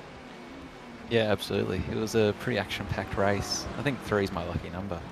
Finished 3 in both races, but I feel for the guys with the black flags, how it happened to me last week, and it sucks, but you just keep on going. But it was a good race. What's happening? From your standpoint, I mean, nice momentum building here for a full crack at the campaign, mate, and in the McLaren. How are you finding it? Love the McLaren. Very easy to drive. Bit of a good all-rounder. Does everything kind of okay. I'm not a speedy driver. I just seem to do consistent laps and somehow end up at the top of the grid. So back here for another week, and yeah, looking forward to next. And Suzuka not an easy racetrack to master either. So to get your head around to that and walk away with 2 podium finishes, that's a big box ticked, and now that gives you something to work with going forward for the remaining 8 rounds. Yeah, I thought it was going to be night, actually. I did all my practice during the week in pitch black, so I was pretty surprised when all the lights were on. Oh dear. There's obviously a background story to that, which you can elaborate on if you want to. But in saying all that, let's talk about the competition and the guys around you. Very competitive in the Pro-Am split this season already, based on what we're seeing thus far. So race wins are going to be hard fought for, and consistency is going to be so important. So again, 2/3. I mean, was there anything in the tank to offer to try and have a crack and go out in pursuit of Alan Dawson and Mark Foster, or are you happy? Is this a box tick for you? Nah, not really. I think those guys are a lot quicker than me. There's a lot of new faces in here, which is good to see. A lot of fast faces as well. We've got some of the Riot boys up front, and yeah, shout out to all the other guys that are in here. And yeah, it's good to see new faces. And what else has been keeping you busy, mate? Because I know GT3 seems to be the main place in which I catch up with you, the main opportunity for us to have a chat. What else is keeping you busy as far as sim racing is concerned, be it inside or outside the GSRC? Mostly this, to be honest. Looking forward to the start of the PEL season for more of that endurance style. You know, it's not so much about your 1-lap pace, but your pace over a few hours. So that's pretty exciting, and the iRacing special events. A lot of the revolutionary racing boys are always doing stuff like that. So it's a good group of guys to race with. Indeed it is. And as far as the schedule is concerned, mate, I mean, a lot to look forward to, but sprint racing next week and another tricky venue for it in Zandvoort. Yeah, I only bought the track last week, so got to do a lot of practice for this one. Again, it is a tricky one because, I mean, yes, it throws up good racing from a spectator standpoint, but because it's tight, because it's narrow, I guess that it can be fraught with danger for competitors. I mean, you were lucky tonight. You were able to avoid some of the incidents that unfolded around you. Some of your competitors, not so lucky. No, it's honestly just flip of the coin. You know, I got lucky with the first lap. I just happened to go left and the incident was right, so had it been the other way around, that would have been my night over. So just take it each week as each corner by corner, and see where we go. For sure. And nice to see that the McLaren's working well for you, mate. I'll ask you this. On the notion that you've just bought Zandvoort, did you take any interest in the Acura when it dropped on the server? I thought about it, but I can't fault my true love, the McLaren. Figured if it ain't broke, don't fix it. It seems to work for me and my driving style, so I'll stick with it for now until they nerf it. Fair call. All right, mate. Hey, very nicely done. A pair of thirds tonight, and it looked a little bit lonely there towards the end, but on a night that had so much action and attrition and whatever else attached to it, quiet and uneventful is good in this instance. So well done, and look forward to catching up with you next time the Pro-Am split is on broadcast, mate. Thanks for that. Thanks, mate. from Brad Coates to the race 2 winner, Mark Foster. We'll get him to unmute his microphone there, mate. Good evening to you. Just quickly breaking in too, folks. 14.1 overs is it all it took for the Hobart Hurricanes to reach the target. They finish on 185. They win the BBL title. Presentations and all that coming up. You can watch that on 7 whilst you listen to us wrap up the show here. Mark, good evening to you. Good to see you back in form, mate. Good to see you back on the top step of the summit. You wouldn't have been able to believe your luck when Hayden Smith, who, I mean, based on everything we'd seen, was in the box seat, had one hand on victory and then let it slip. Lights are on, but no one's home there at the moment, Mark. I'm not sure if I can hear you. You might need push to talk, mate, if you haven't got that set up. Just let me know when we can jump back in and have a chat to you. I know Jack O'Dial's lighting up there. I'll get to hear in a moment. I'll bounce across. I'll come back to you, Mark. I'm going to go to Kurt Nommensen in the meantime. We saw a bit of you on screen tonight, Kurt, in the Acura. 11th in race 1. So that's a good result. What happened in race 2? I think you got caught up in a little bit of incident early in the piece, which compromised the run, but to finish with 16th, that's not too bad. Yeah, I probably could have been a bit further up too if I didn't have that spin, and then also get an incident point drive through because I just racked up with the incident early, and then just the slide off tracks because the Acura decided it wanted to eat its tyres up tonight, and I just couldn't keep the tyres under me. I don't know what I was doing wrong, so unfortunately the pace just dropped off very, very quickly. All right, very nicely done. I've had Paul Wood jump in to the booth, so too Craig Bond, and I'm hoping that when we drag Mark Foster back in, he's working as well. We'll get to all you gentlemen very shortly. Kurt, are you feeling any more comfortable with the Acura? Yeah, I'm getting more and more comfortable, and I've just got to learn to keep the tyres under me. I think that's just learning how the car handles the tyres. I do get a lot of slide in the car, so it might be my driving style with the car, and I might have to change some things up so that the enduro rounds aren't so bad on the tyres for me. Good luck to the party, including Greg Heaney and Sam Chapman, that have found themselves down in race control post-race tonight. I'm sure there'll be a story or two coming out of there. Greg will rejoin us here in the broadcast booth as soon as he's done there. In the meantime, going back to you, Kurt, Suzuka. Challenging race track, but you'd take a lot of confidence out of 11th in race 1.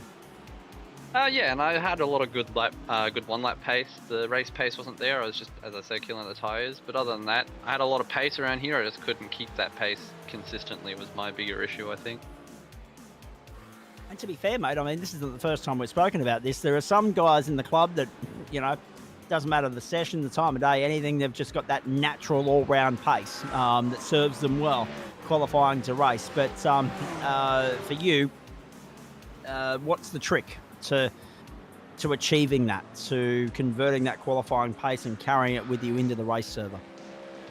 I think it's mostly just doing laps and getting more used to the little things about the car. Obviously the Acura is new, so learning a lot about it, but like learning where I can save fuel and minimize time loss, and where I can try and keep the tires from overheating and scrubbing, and just all the little things that I got to spend time and learn how to drive the car a little bit better over time. And hopefully by the end of the season and going into next season, I'll be able to have that tire wear and fuel consumption under control and do a little bit better when it comes race time. And next week, Zandvoort, what are your thoughts?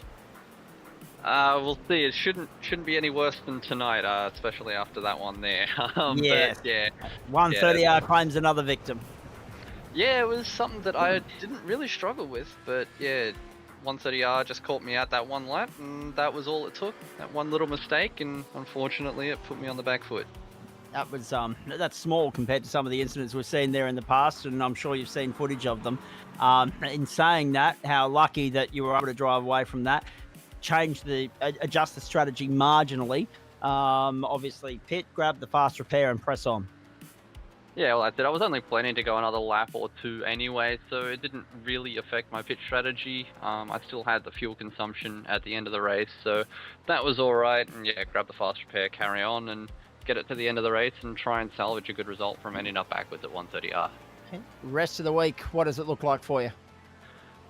Busy, as I said, with SRW. I've got Supercars tomorrow night, and then Supercars here, and then the 86s, and then I'm back here again for the hypercars. So a very busy week, pretty much every week for me now.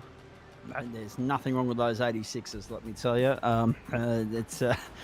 It's a shame, isn't it? We've got not enough slots and too many good cars to choose from. I mean, Tatani CR's on the back burner at the moment as far as the GSRC is concerned, Formula V as well, and of course the Toyotas. We need to find a way to get those back on in prime time, I think, but that's another story for another day. Kurt, go well, mate. Good luck with the SRW stuff. We'll see you later in the week. Too easy. Take two. Mark Foster, are you there this time? Certainly hope so. How you going, guys? You are, mate. I'm well. Second time, third time, 3 strikes you're out is our rule around here. But nice to have you on board, mate. Well done. Congratulations. Great result. Particularly in the sense that you were able to convert 7th in race 1, start 4th on the grid, make your way forward, and then capitalise. Even though there were guys with more pace around you, I guess, with no disrespect intended there. I mean, what we were seeing on the screen suggested that Adam Proctor was definitely in contention, as was Smith. Unfortunately, Proctor's pace served him too well because he was a bit of a lead foot into the pit lane. And Smithy's come undone by his own incident, and then obviously getting a little bit of hip and shoulder treatment on the start of the final lap. So those 2 factors aside, you've got to be in it to win it. You've got to be able to capitalise on others' misfortune, and you're able to do that. Yeah, absolutely. I didn't actually know what happened to Adam, and look, it was really bad luck for him because I think he was looking pretty good.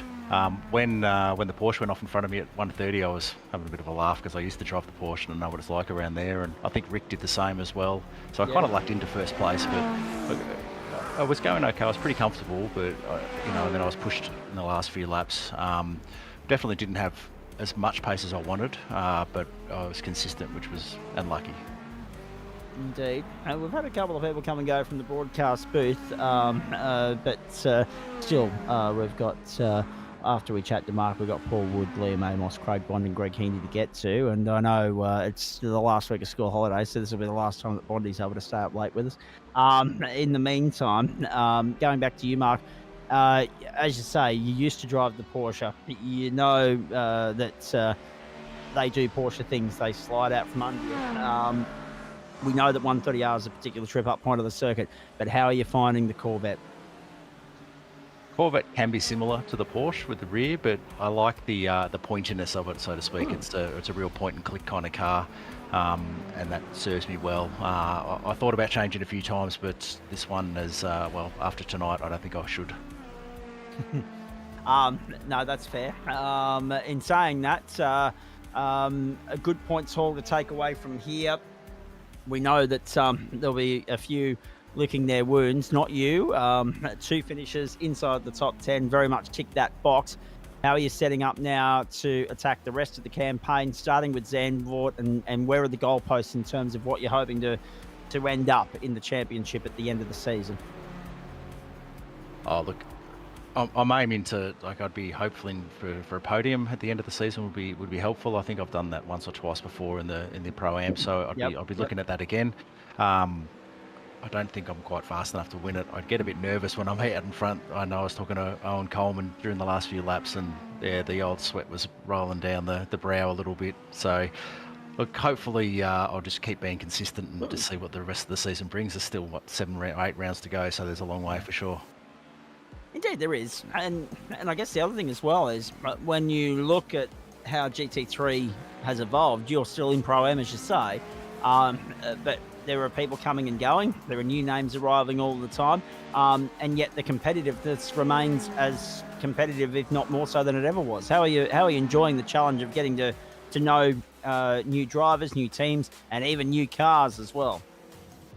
Yeah, I love it. I mean, the good thing is in Pro-Am, I think that the guys who are moving up to Pro, they're obviously moving up to Pro. Like, they're so much faster.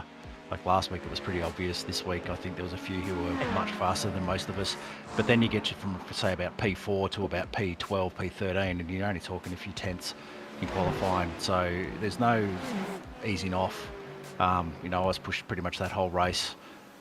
So I love it. I've raced with a lot of people. I race in the Premier Endurance League as well with a lot of these guys, and so I know most of how everyone drives, and it seems to be pretty clean up the front. It has been so far. So yeah, I love it. I think it's a great series to be involved in. Indeed. Quick question, because you're in the Corvette and you've already spoken about that. Did you entertain the idea of the Acura at any point? Have you had a dabble in it yet? I have, and I did, but I'm terrible at setting up cars, so the lack of setups pretty much turns me away from that one until next season, until there's a few more tracks to help me out with that. So I like to just jump on VRS or one of those types and just chuck on a setup and go from there. Indeed. On the subject, Zen, what's the next stop, and what else is keeping you busy racing-wise between now and then? Yeah, I'll be preparing hopefully for Zandvoort and hopefully another good result. And then, like was mentioned, Premier Endurance League starts in 2 weeks.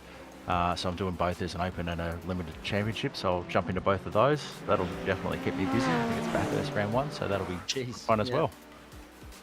Start with the hard one and then work your way back to the easy stuff. In saying that, Zandvoort, not everybody's cup of tea, but we're expecting big fields based on what we've seen thus far. And if anything, harder to overtake on than what Suzuka was. Yeah, it'd be hard to overtake. Hopefully there's no rain. I've done it in the rain before. It's not much fun. If we get another 45 or 46, then qualifying is going to be so important. Indeed it is. All right, mate, good on you. Well done tonight.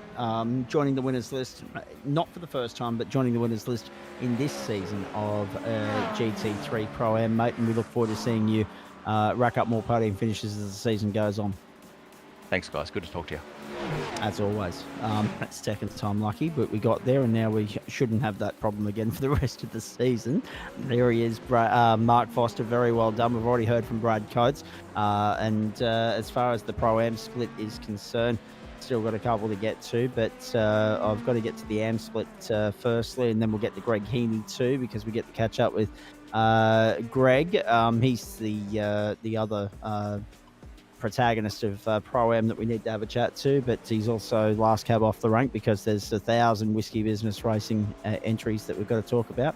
And I did see Jack O'Donnell was in here momentarily, but he has since left, so Greg will be able to speak on his behalf. Hey, let me get to the Am split. Liam Amos, Craig Bond. Liam, well done. Solid result in race 2, solid result in race 1, to be fair. A good night out. Yeah, for sure. For the first race that I've done the GT3s this season, I missed last week, so I'm incredibly proud with the result. Didn't expect to be as quick, but I love Suzuka, so it's one of my, I guess, wildcard tracks, so I'm actually very impressed myself. As you should be, mate. What were your thoughts on race 2? Because obviously you were able to work your way through the field. You had a bit of overtaking to do, no doubt. A bit of strategy game to be factored into consideration there as well.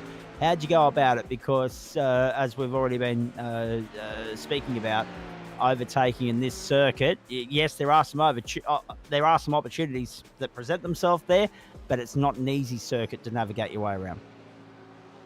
For sure. I'll be honest, I think I was 15th or 16th at race start, and by turn 2 I was 3rd or 4th.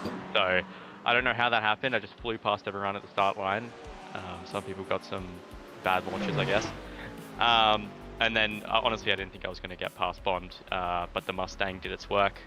Poor guy had a little slide and opened up the door for me. So I think a lot of luck, to be honest. Without that, especially around here, there was no chance that I could have probably gone up that many positions. So yeah, definitely luck playing in my favor tonight. Indeed, but you gotta rely on a bit of luck occasionally, and you've got to take it when it's presented to you, and you've done that. You've already mentioned that you missed last week, so that's a drop round. That's in the can. That's done. You've got 8 rounds to play with. You've got 1 drop round up your disposal. How do you go about it between now and the end of the season in the hope of putting together a solid championship result? I'll be here most. I'll probably just rely on the drop round to be one of my weaker tracks. There's I think Donington's on there, which I'm hopeless around. So I might just see how I go there. Might miss it. Tactical little drop round, I guess. But yeah, the rest of the schedule looks pretty good. They're all common tracks, and I mean I'm good around them, but usually everyone else is. So A lot of practice, I guess. I'll be putting in to get the best result I can out of the end of the season. Zandvoort, the next stop.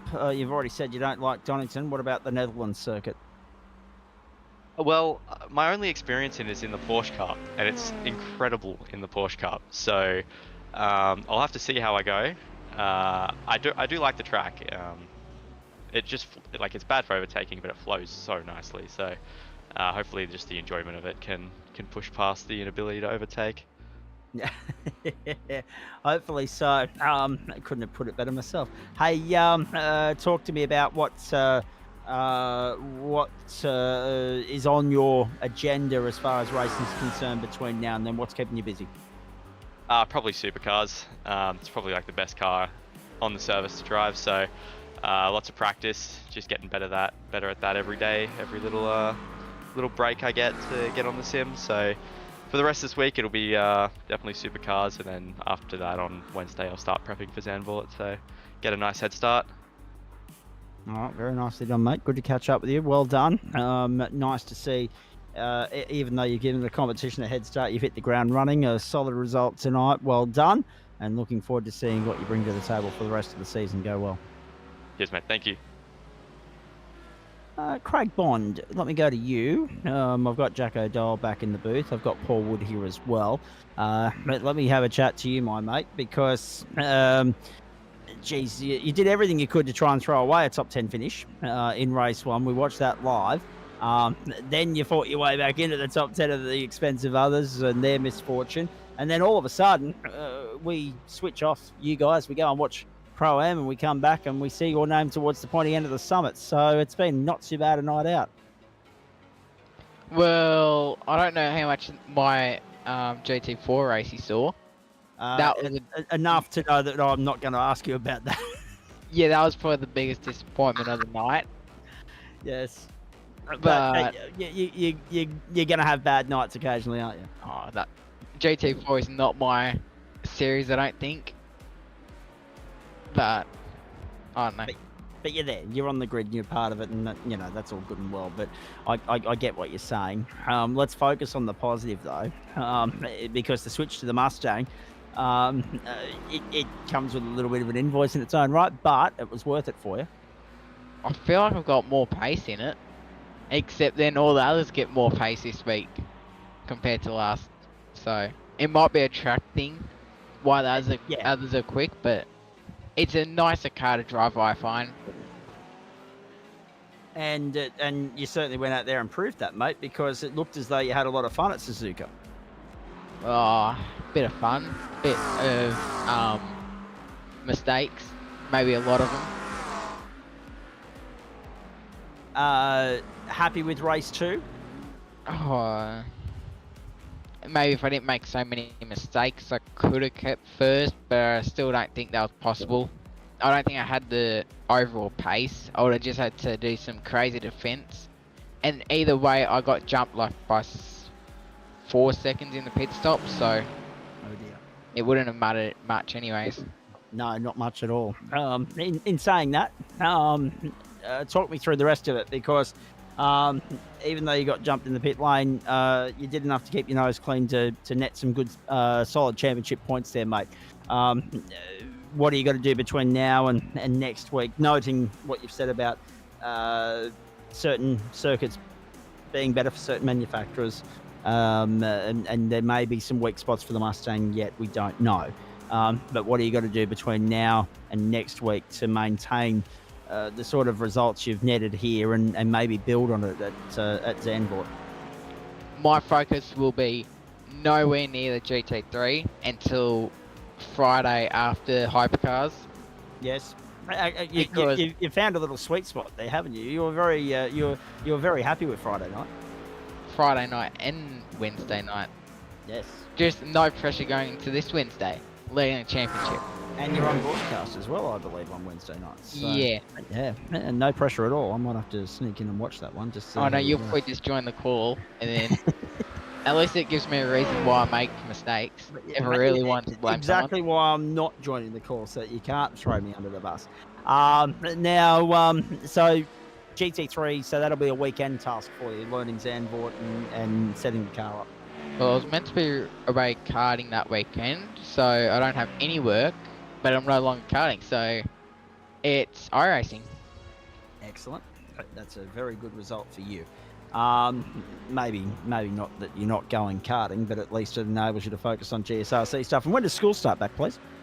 Next Thursday, so at least hopefully I go back on a strong note after next Wednesday, but that bloody late start.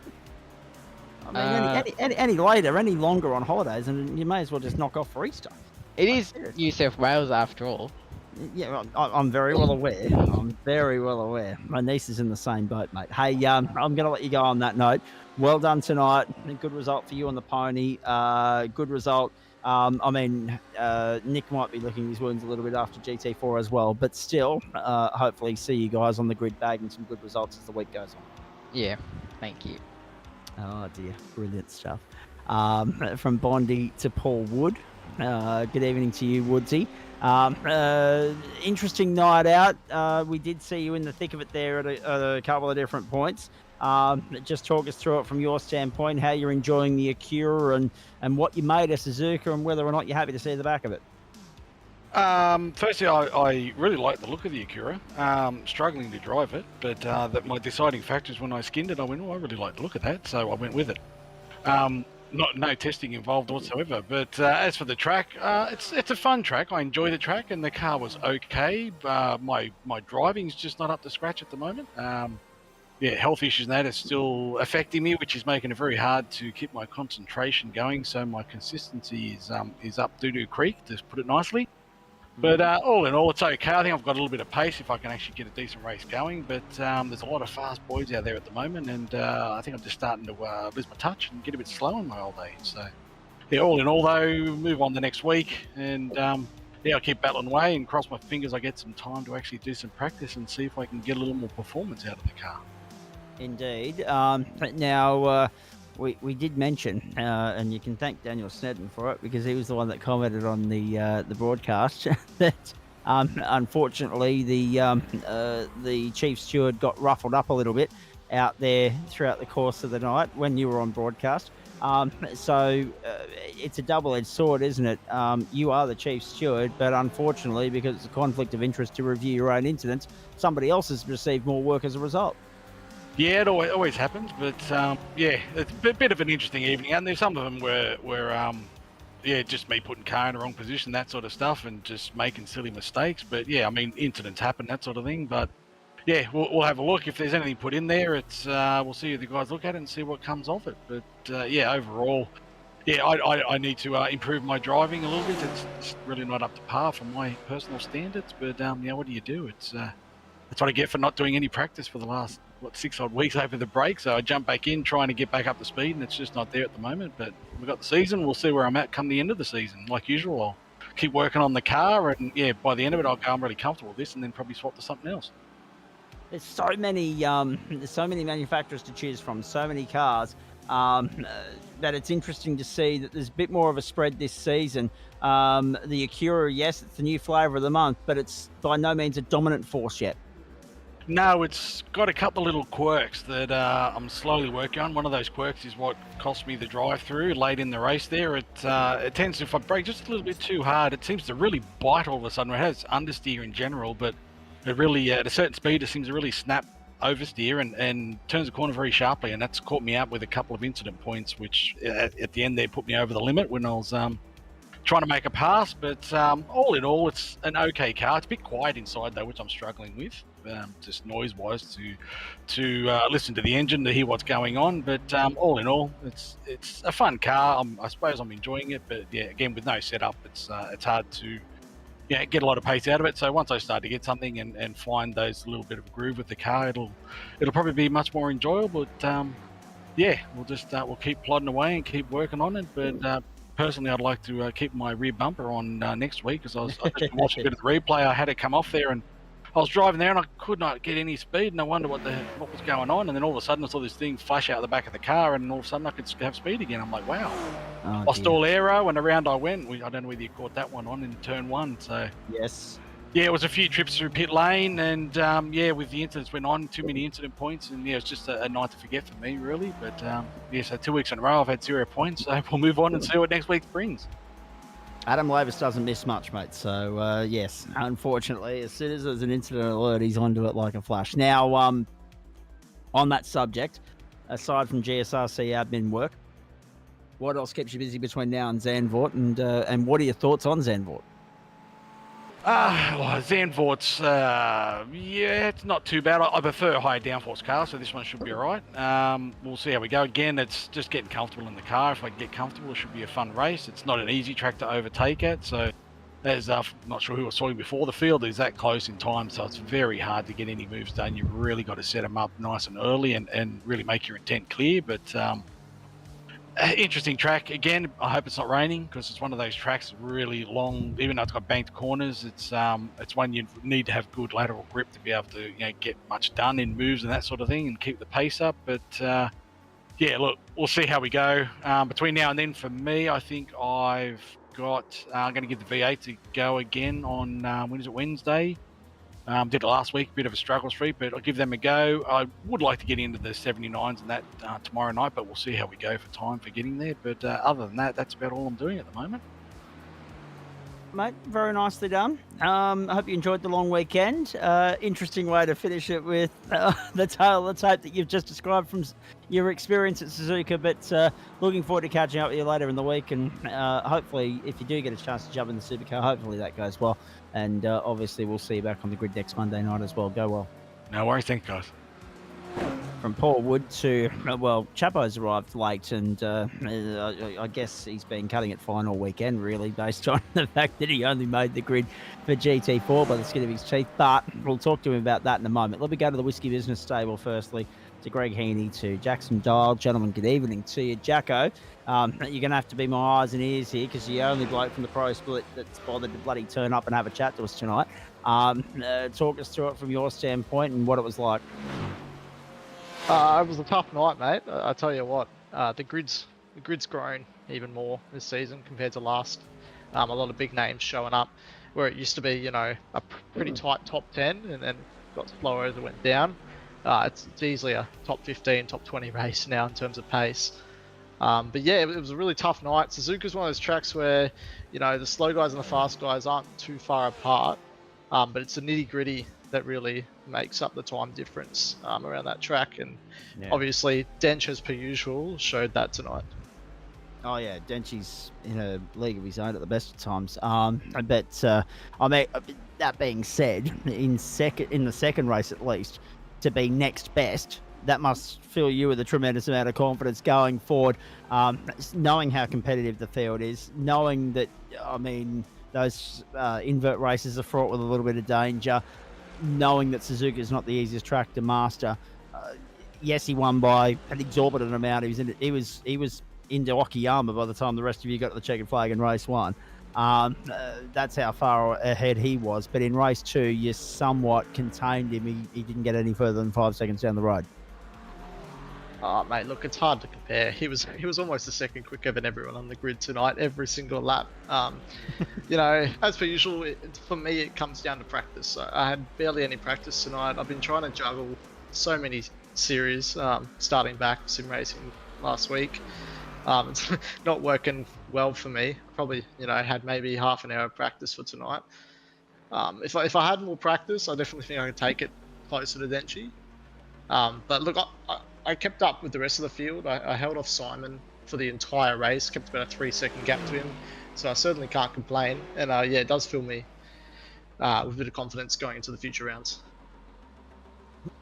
Indeed. Excuse me. Now, with regards to that, are you overcompensating maybe? You said you're in so many series. Are you biting off more than you can chew because you haven't had your fix for 6 weeks because we've been off over summer, or is it some other factor? Whiskey business has gotten really big. We got a lot of drivers now, a lot of leagues we're trying to compete in, a lot of enduros we're trying to start. So balancing, we've got OSR coming up, just had Daytona. I'm trying to do 2 SFL series, a GT3 and a GTP. It's a lot, a lot when you work every day. So I definitely think I'm gonna have to drop it back coming into next week. With GT Pro and OSR coming up, I think I'm gonna maybe take a foot back on the aero cars and really focus on the GT3, because that's kind of where the competition is in Oz at the moment, you know, supercars and GT3. It's interesting that you mentioned that, because your team leader is here in the booth with us as well. And I reckon, based on what we heard last year, that he had to buy a new checkbook over the off season. The negotiating that went on last season, the recruitment, the consultations, etc., and so forth. I'm sure he ran out of at least his first checkbook last season. So I'm looking forward to seeing whether how far of an indent he's made into checkbook number 2 when we catch up with him in a few moments' time. Next time I'll see you on broadcast, mate, Thursday night, the Super Formula Light Porsche Double, and SFL started remarkably well for you. They did, mate. You know, Aiden and I chased that 1-2 all of last year. And I said, you know, literally during the Thursday lunchtime, I sent a message to Aiden on Snapchat, said, mate, we're going to get that 1-2. You know, it's getting a bit ridiculous at this point. And I guess I just spoke it into existence because it happened. I came in with 5 minutes of practice before qualifying, kept it in the clear, and yeah, we got it done. Indeed. And obviously there'll be other assignments between now and then, but let me straighten up and focus on GT3 for the moment, because that's next week in Zandvoort. Is Zandvoort a circuit that you enjoy? Oh, it definitely is, mate. It's a brilliant track. I can't wait. All right, very nicely done. Apologies to everyone at home. You're going to see my name pop up on the bottom, on the top of the screen very shortly, because the broadcast feed just popped up in my Facebook feed, and I just thought I'd flick it the light just so that Adam Lavis gets a little bit more traffic. Hey, what keeps you busy between now and Thursday? Practicing for Super Formula Light and the GTPs, because I don't want to bin it this week. That's true. To be fair, you had what did you have, a 4.5 second lead in GTP? Oh, I sure did, mate, and I haven't lived it down since. Oh dear, and that's the problem with having such good teammates and such a big team stable. As soon as you cock up, for lack of better words, you hear about it. It's part of the friendly rife and banter that you guys have. Very nicely done, mate. Well done tonight. Solid points, all solid result, and something to work on and build on throughout the remaining 8 weeks of the campaign, and we're looking forward to following it closely. Go well. See you Thursday. Thanks, Zach. Have a good night, mate. I intend to. Won't be as good as last night from a sleep standpoint, but I intend to enjoy it all the same. I'm a little bit disappointed, though, I must say, boys.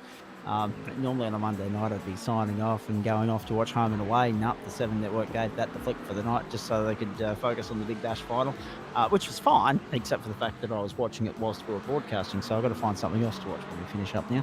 Home and Away back tomorrow night for those faithful fans and followers of one of Australia's best and longest running soaps. All 7 of them. Just single episodes throughout the course of the week. Sorry? All 7 of them.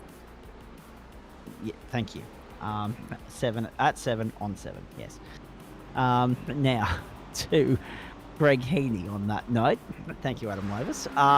Now Whiskey Business represented really well right across all 4 servers tonight. GT4 and the 3 GT3s, mate. I mean, unfortunately, you couldn't avoid drama in GT3 Pro-Am, and we saw that on replay. And there's the big incident of lap 1 of the feature race there for you too, ladies and gentlemen. There were a couple of guys that I don't think realised that the circuit was under yellow at that point. They just weaved their way through beautifully and dealt with the consequences later. But from your standpoint, mate, talk us through your night firstly, and then how the rest of the team fared as well.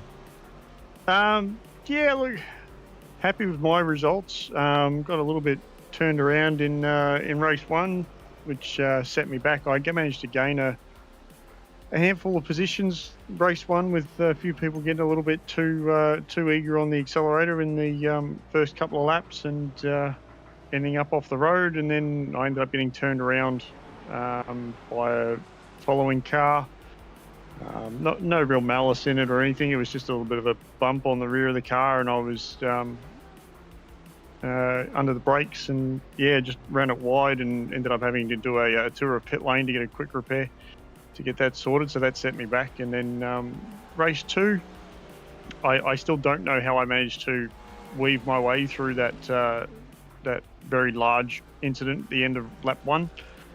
Happy I did. Still managed to gain a handful of places even with the spin mid-race.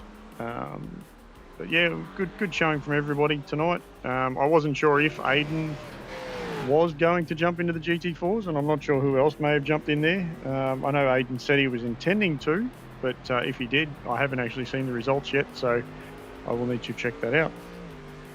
You will indeed. From your standpoint, still persevering with the Merc there. Yes, not ideal to have the incident on lap 1. At least you're able to get through that. I think there was another incident later in the piece that we saw you caught up in as well. But still, to gain 17 positions from 35th on the grid, that is a massive box ticked. Oh, most definitely, especially in the Merc, being especially around here, it's just an understeery beast. You just got to slow it up more than you expect so you can actually get it turned through corners. Otherwise, it just doesn't turn. So Zandvoort will be interesting. I mean, it is short, sharp acceleration zones, and I mean, this thing's got torque for days coming out of corners, so it's not too bad. But yeah, I'll figure it out and in amongst doing everything else this week. So. All right, Jacko Dial's just left the building. We'll get to Sam Chapman in a moment, and we'll wrap this broadcast up very shortly, folks. Just repeating the news. We've seen some great racing tonight across the 3 that we've brought you.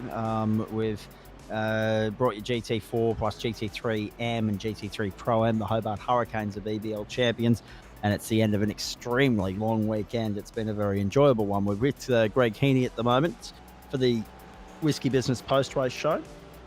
I could go some whiskey at the moment, I'm not going to lie. But in saying that, Suzuka, that's a box tick, done. What's your next assignment? I know that Thursday night's going to be big for the team, looking to build on the results of last week in Super Formula Light, and also play a part in Porsche Cup for the naming rights sponsor. Bowens, of course, you're also team naming rights sponsor. And then, of course, Jacko's already out in pursuit of redemption in the hypercars as well. Yeah. We've given him enough stick through the week for that incident last week on Friday. I think he's finally come to terms that, yes, he made a blue, and he's now obviously going to go out probably with a very big head of steam and a lot of red mist, I would say. So I would expect him to be turning a handful of laps, if not more than that, between now and Friday to tune up the car and have it ready for the Montreal. So we will certainly see. I've turned a few laps around there. It will be a very tight and twisty track when you put 25 odd hypercars on it. So it should be rather interesting. Yeah. Sorry? Especially given the speed they carry. Oh, most definitely. I honestly thought you'd have to slow down more for the Wall of Champions at the chicane there, but apparently not. You can literally throw them over the curb and they don't disagree with it as much as you would expect. So interesting. Now, looking forward to Circuit Gilles Villeneuve on Friday night. Hey, quickly before we let you go, your thoughts on Zandvoort? Because there are a couple of trip-up points there as well, a couple of parts of the circuit where, like what we saw at the hairpin on the opening lap at Suzuka, the field can get bunched up, balked up, checked up. Yeah, I think it's just going to be a case of looking further down the field and paying attention to those around you. I know there was obviously some chat back and forth in the Discord post-race tonight about the incidents that were that happened. I think it's just a case of looking that little bit further afield and being a little bit more mindful on lap 1 that everybody's trying to get that extra position or trying to take that piece of track. Just settle in for the first couple of laps and then figure it out from there. I mean, you look at, I don't want to use myself as an example here, but you look at that example of myself getting through the incident on lap 1. Everybody's falling over around me, and I've just managed to sneak my way through it. And there was a couple of cars. There were obviously a few cars in front of me that made it through, and some that made it through from behind. It's just look further down the track, and it's less likely to end up in the incident that's happening. Indeed. All right, mate. Very nicely done. Good to see Jacko achieving good results in GT3 as well, but still, it's very clear that Matty Dench is the standout performer there, and already out of pursuit of title number 13, believe it or not. Good to catch up with you, mate. We'll get another chance to do that on, Banksy and Daniel on Wednesday, you and me on Thursday, and then, of course, hopefully I'm here on Friday as well. No worries. Thank you very much.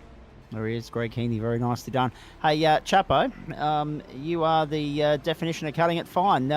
What took you to the domestic terminals of Virgin Australia today? I was on a houseboat trip up the Hawkesbury all weekend, Zach. It was lovely.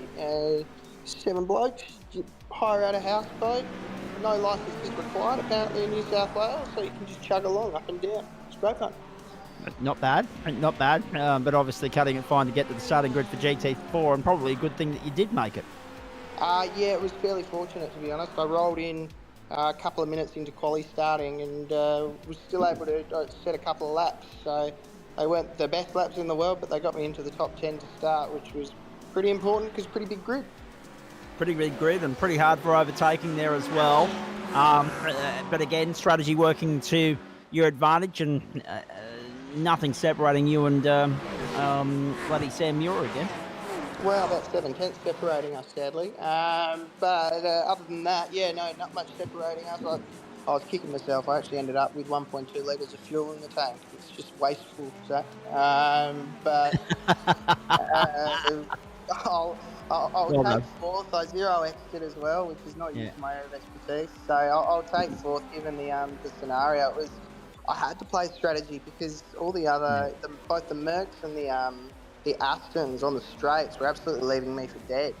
I don't know. I just chucked on an old VRS setup I had from about a year ago as I rolled in. So, and I think it was very high downforce. So I was really struggling down those straights, but then making a lot through those twisty sections. And so yeah, it had to be sort of strategy in the end to make that way through the field. And, I think if I underfueled a little bit more, probably might have been able to step on the podium, but we'll 100% take fourth out of that. Okay, let me just address the comment section here, right? Because I saw the comment from Andrew Neal just as I was talking to you, Chapo, and getting a response from you. Another night where the post-race runs longer than the race. But let's bear in mind one thing here. We're recapping 6 races that took place simultaneously, concurrently, whatever you want to call it, and then a 7th based on GT4 being the entree that let us off. So if it goes longer, it's only because there's an enormous amount of content, an enormous amount of competitors to sink our teeth into and get the insights thereof. Now, Chapo, talk us through GT3 because we didn't see the race tonight. We were watching Pro-Am and Am. How did that go for you? Because I couldn't help but notice before you joined us in here, you paid a visit to race control. Oh, yeah, no, GT3 was crap. I was paying a visit to race control because there was I just wanted to get a replay out there. There was a incident of intentional wreck in pro split that wasn't good. It was pretty blatant, so that's going to go to committee. And it was a bit of probably a messy race from a few guys. To the point where, so race 1, I qualified down in 17th, didn't have any laps, but by the end of lap 1, I was in 9th. So that probably sort of sums it up to a certain extent. But then, wobbled myself away, 4 laps in and, got rear-ended, and that was the end of that race. So come back in the second race, sort of 32nd to 15th, which we'll take. It's a bit of a tough night, but Suzuka is a tough track, and I've never put it in. It's one of those tracks you probably have to put in some time to really get it down pat. And I've never, put in like hours for me to get it right, and particularly obviously tonight. So yeah, it's probably a bit. It's that classic that yes. the first few weeks are always, you know, a little bit messy. You've got a lot of new people. Everyone's itching at the bit. You know, they haven't driven in a while, and yeah, it's just need to sort of have a bit of a calm down, I think.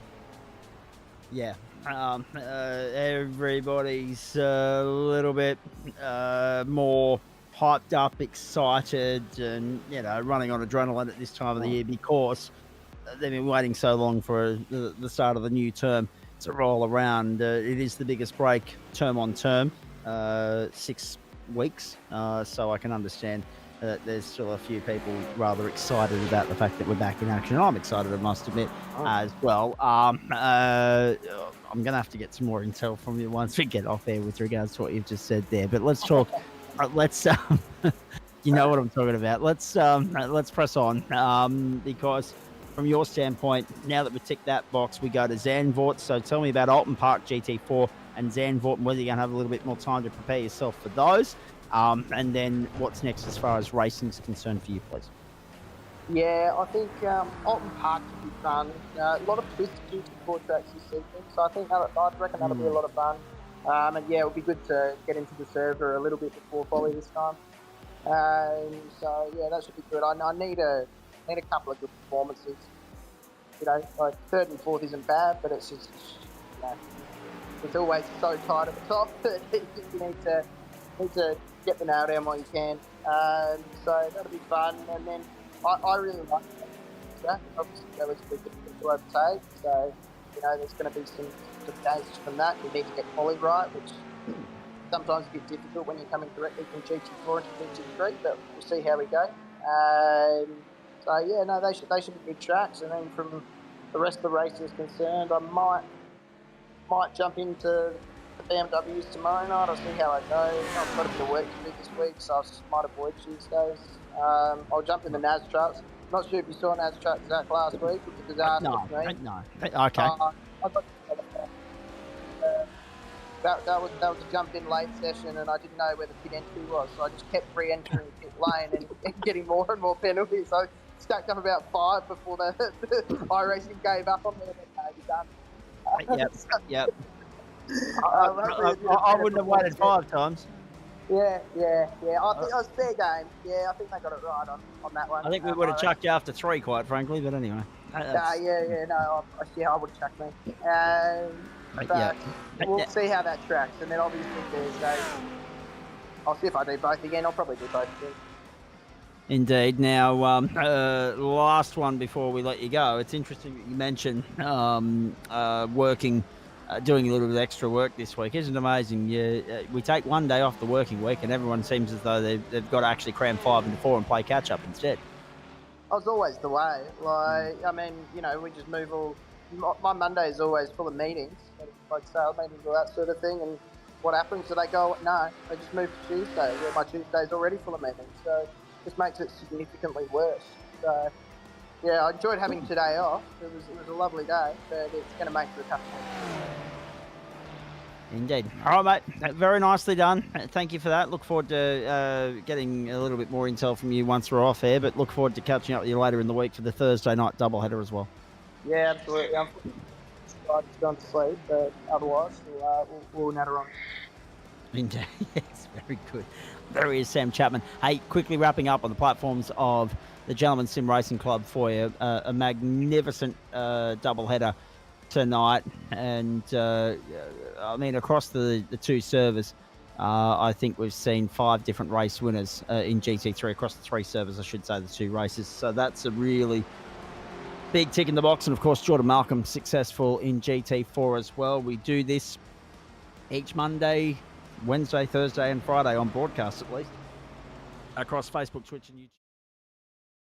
Waste Options, Trophy AI, Orbic Australia, Bowen's The Builder's Choice, JJZ Constructions, merch.tgsrci.com, and Flash Graphics. Let's have a look at what's coming your way. At the end of a long weekend, we continue week 2 of term 1, and we do so tomorrow night. as we head to the Motorsport Arena in Oschersleben, Germany for the round 2 of the BMW M Sport Cup. Sprint races there in the home of BMW, Germany, from 8 p.m. Eastern Daylight Time. The GSRC Retro Formula 1 Championship continues from the Algarve International Circuit in Portugal. The European doubleheader tomorrow night on the back of the Japanese double tonight. That race is over 40 minutes and it's from 9:15 Eastern Daylight Time. Orbic Australia NASCAR Truck Series, Wednesday night. Texas, the venue. Same as Atlanta. It'll be 65 laps or 50 minutes, whichever comes first. 7:45 Eastern Daylight Time. Daniel Correa-Sarr and Liam Banks with you for that one. They'll stay with you for the Brands Hatch round of the Supercar Series. The GP circuit, they bringing them the Elite Split or the Dev Split this week, Adam Lavis? Should be Dev Split, I think. Should be Dev Split, only because the banner says Elite, and I read Dev on the calendar, so that's all. So yes, I believe it's the development split. That's what I put it up on socials as. Development split Wednesday night, 9 o'clock Eastern Daylight Time for the 40-minute race there. Sprint racing returns on Thursday night, but not in the entree slot. We start with straight inside a Super Formula Light from Phillip Island first up, 40 minutes. That will be a beauty. That'll be well worth the price of admission from 7:45 Eastern Daylight Time. And then, of course, we continue on to Imola in Italy. We get Monza somewhere later in the season in one of our broadcast series, but for the moment, it's Imola. Also tight and technical in its own right for sprint racing, the first of the season in the Porsche Elite Cup, and the open splits within that as well. And Championship TBC, because there was a fair few of them rocking and rolling last Thursday night as well. That is with thanks to Bowen's The Builder's Choice, 9 p.m. Eastern Daylight Time. And then, of course, on Friday night, we back it up for a trip to the Ile Notre Dame, to French Canada, to the home of the Canadian Grand Prix, Circuit Gilles Villeneuve. And that is for the second 60-minute race of the Le Mans Hypercar Series, also with thanks to Sprite Insider. That is from 8:30 p.m. Nick Fodiatis, Joe Baldwin and I with you for that one. Nothing showing for Saturday at the moment. So have we got a week without Mountain Men, or have we just not updated that, Adam? So this is the season we're doing the first and fifth Saturdays of the month will be just a shenanigans race. So Joe will be setting up some weird thing like a figure eight race or a chase the ace type thing or something with a bit of a muck around weekend. So it's not a Mountain Men because it is the first Saturday of the month. Yep. Okay. And it is the 1st of February. There's nothing on the Sunday either, so you can sit at home, ladies and gentlemen, and tune in and enjoy the round-the-clock classic that is the Bathurst 12 Hour. We wish everybody going down there and competing the very best of luck, those spectators as well. I'm sure you'll enjoy yourselves. And then, of course, we get Week 3 competition underway for you on the platforms, the Gentleman Sim Racing Club. Monday night, February the 3rd. We do it with Waste Options GT4 from Alton Park, and then Waste Options GT3. We'll bring you the AM Split first up, the Pro Split second up, round 3 of the championship from Circuit Park Zandvoort. Sprint racing, the order of the day there. 8:45 Eastern Daylight Time, the GT4 race an hour earlier as we launch our first broadcast night of the month of February. Yeah, January will have been gone, come and went by the time we join you next Monday night. Waste Options GT night on the platforms of the Gentleman Sim Racing Club. How good does the 4 look in glorious yellow, by the way, just quietly. We sincerely hope that you've enjoyed it as much as we've enjoyed bringing it to you. Again, just repeating, Matty Dench still the formidable dominant force. Do we have some championship standings to run by some people before we rock and roll out of here, Adam? And only, of course, only Pro and Am, not Pro Am yet. That's fine. We'll get to Pro Am later. We'll just do GT4 first up. 110 for Sam Muir, 106 for Jordan Markham, Marcus Watson on 100 points, Sam Chapman 99, and Alex Court 73. So only 11 points between first and fourth at the moment in that championship. And Alex Court slowly but surely coming on after a bit of a slow start out of the blocks last week.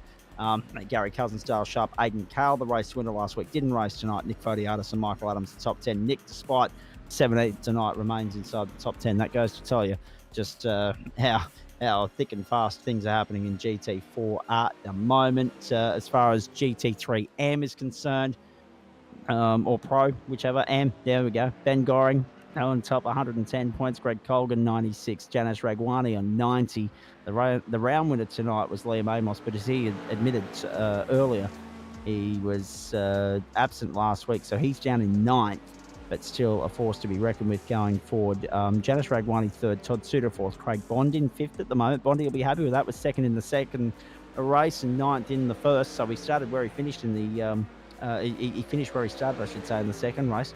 He did very well in that regard. McNamara, Butler, Bailey, Amos and Watson make up the top 10. That's a tie for ninth at the moment, Amos and Watson. It's a tie for seventh as well, Butler and Bailey. 1 point between Bond and McNamara. So Bondy's in the top 5 right now, and it's a tie for third between Ragwani and Suter. So a lot of that will be par for the course in the first few weeks as we push our way through the early stages. The tiebreakers will become fewer as the season plays out.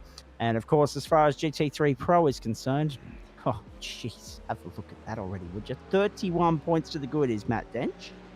31 points to the good. My goodness gracious me. 128, a clean sweep last week and again tonight. Dane Snadden, 97. 75 for Luke Swan. Simon Mesmo on 74. 71 for Louis Greathead. Then Thomas Foster. Then we go back to Ricky Hyde, who finished 14th and 11th tonight, so not in the results per se, but still enough points to be in the top 10. Dylan Shepherd, Sam Chapman, and Richard Mitchum, and Jack O'Donnell just outside with the 9th and 2nd tonight. So 84 points between 1st and 11th at the moment. A long road back for anybody if they're going to catch Matty Dench there. The 9-5 boys going okay.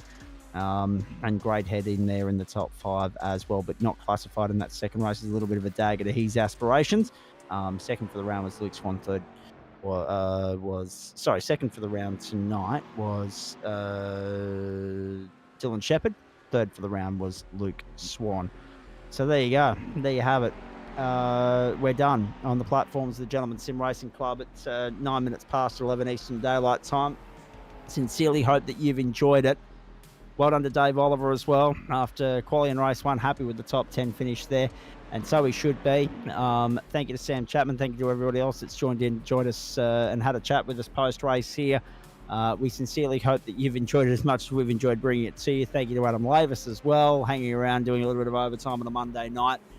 Thank you to you at home for tuning in. We sincerely hope that you've enjoyed it as much as we enjoyed bringing it to you. Waste Options GT night on the platforms of the Gentleman Sim Racing Club. Oriental night, the Australia Day long weekend, concludes with some cracking racing at both the Okayama International Circuit and Suzuka, and it launches week 2 in sensational style. So week 2 continues tomorrow night, non-broadcast, Wednesday night broadcast, and we hope you'll join us then. But for now, from all the crew here, I'm Zach Caden, wishing you a very good night. Hope you enjoyed the long weekend, and all the very best for the short week, the first short working week of 2025. Until we see you on Wednesday, have a great evening. Bye for now.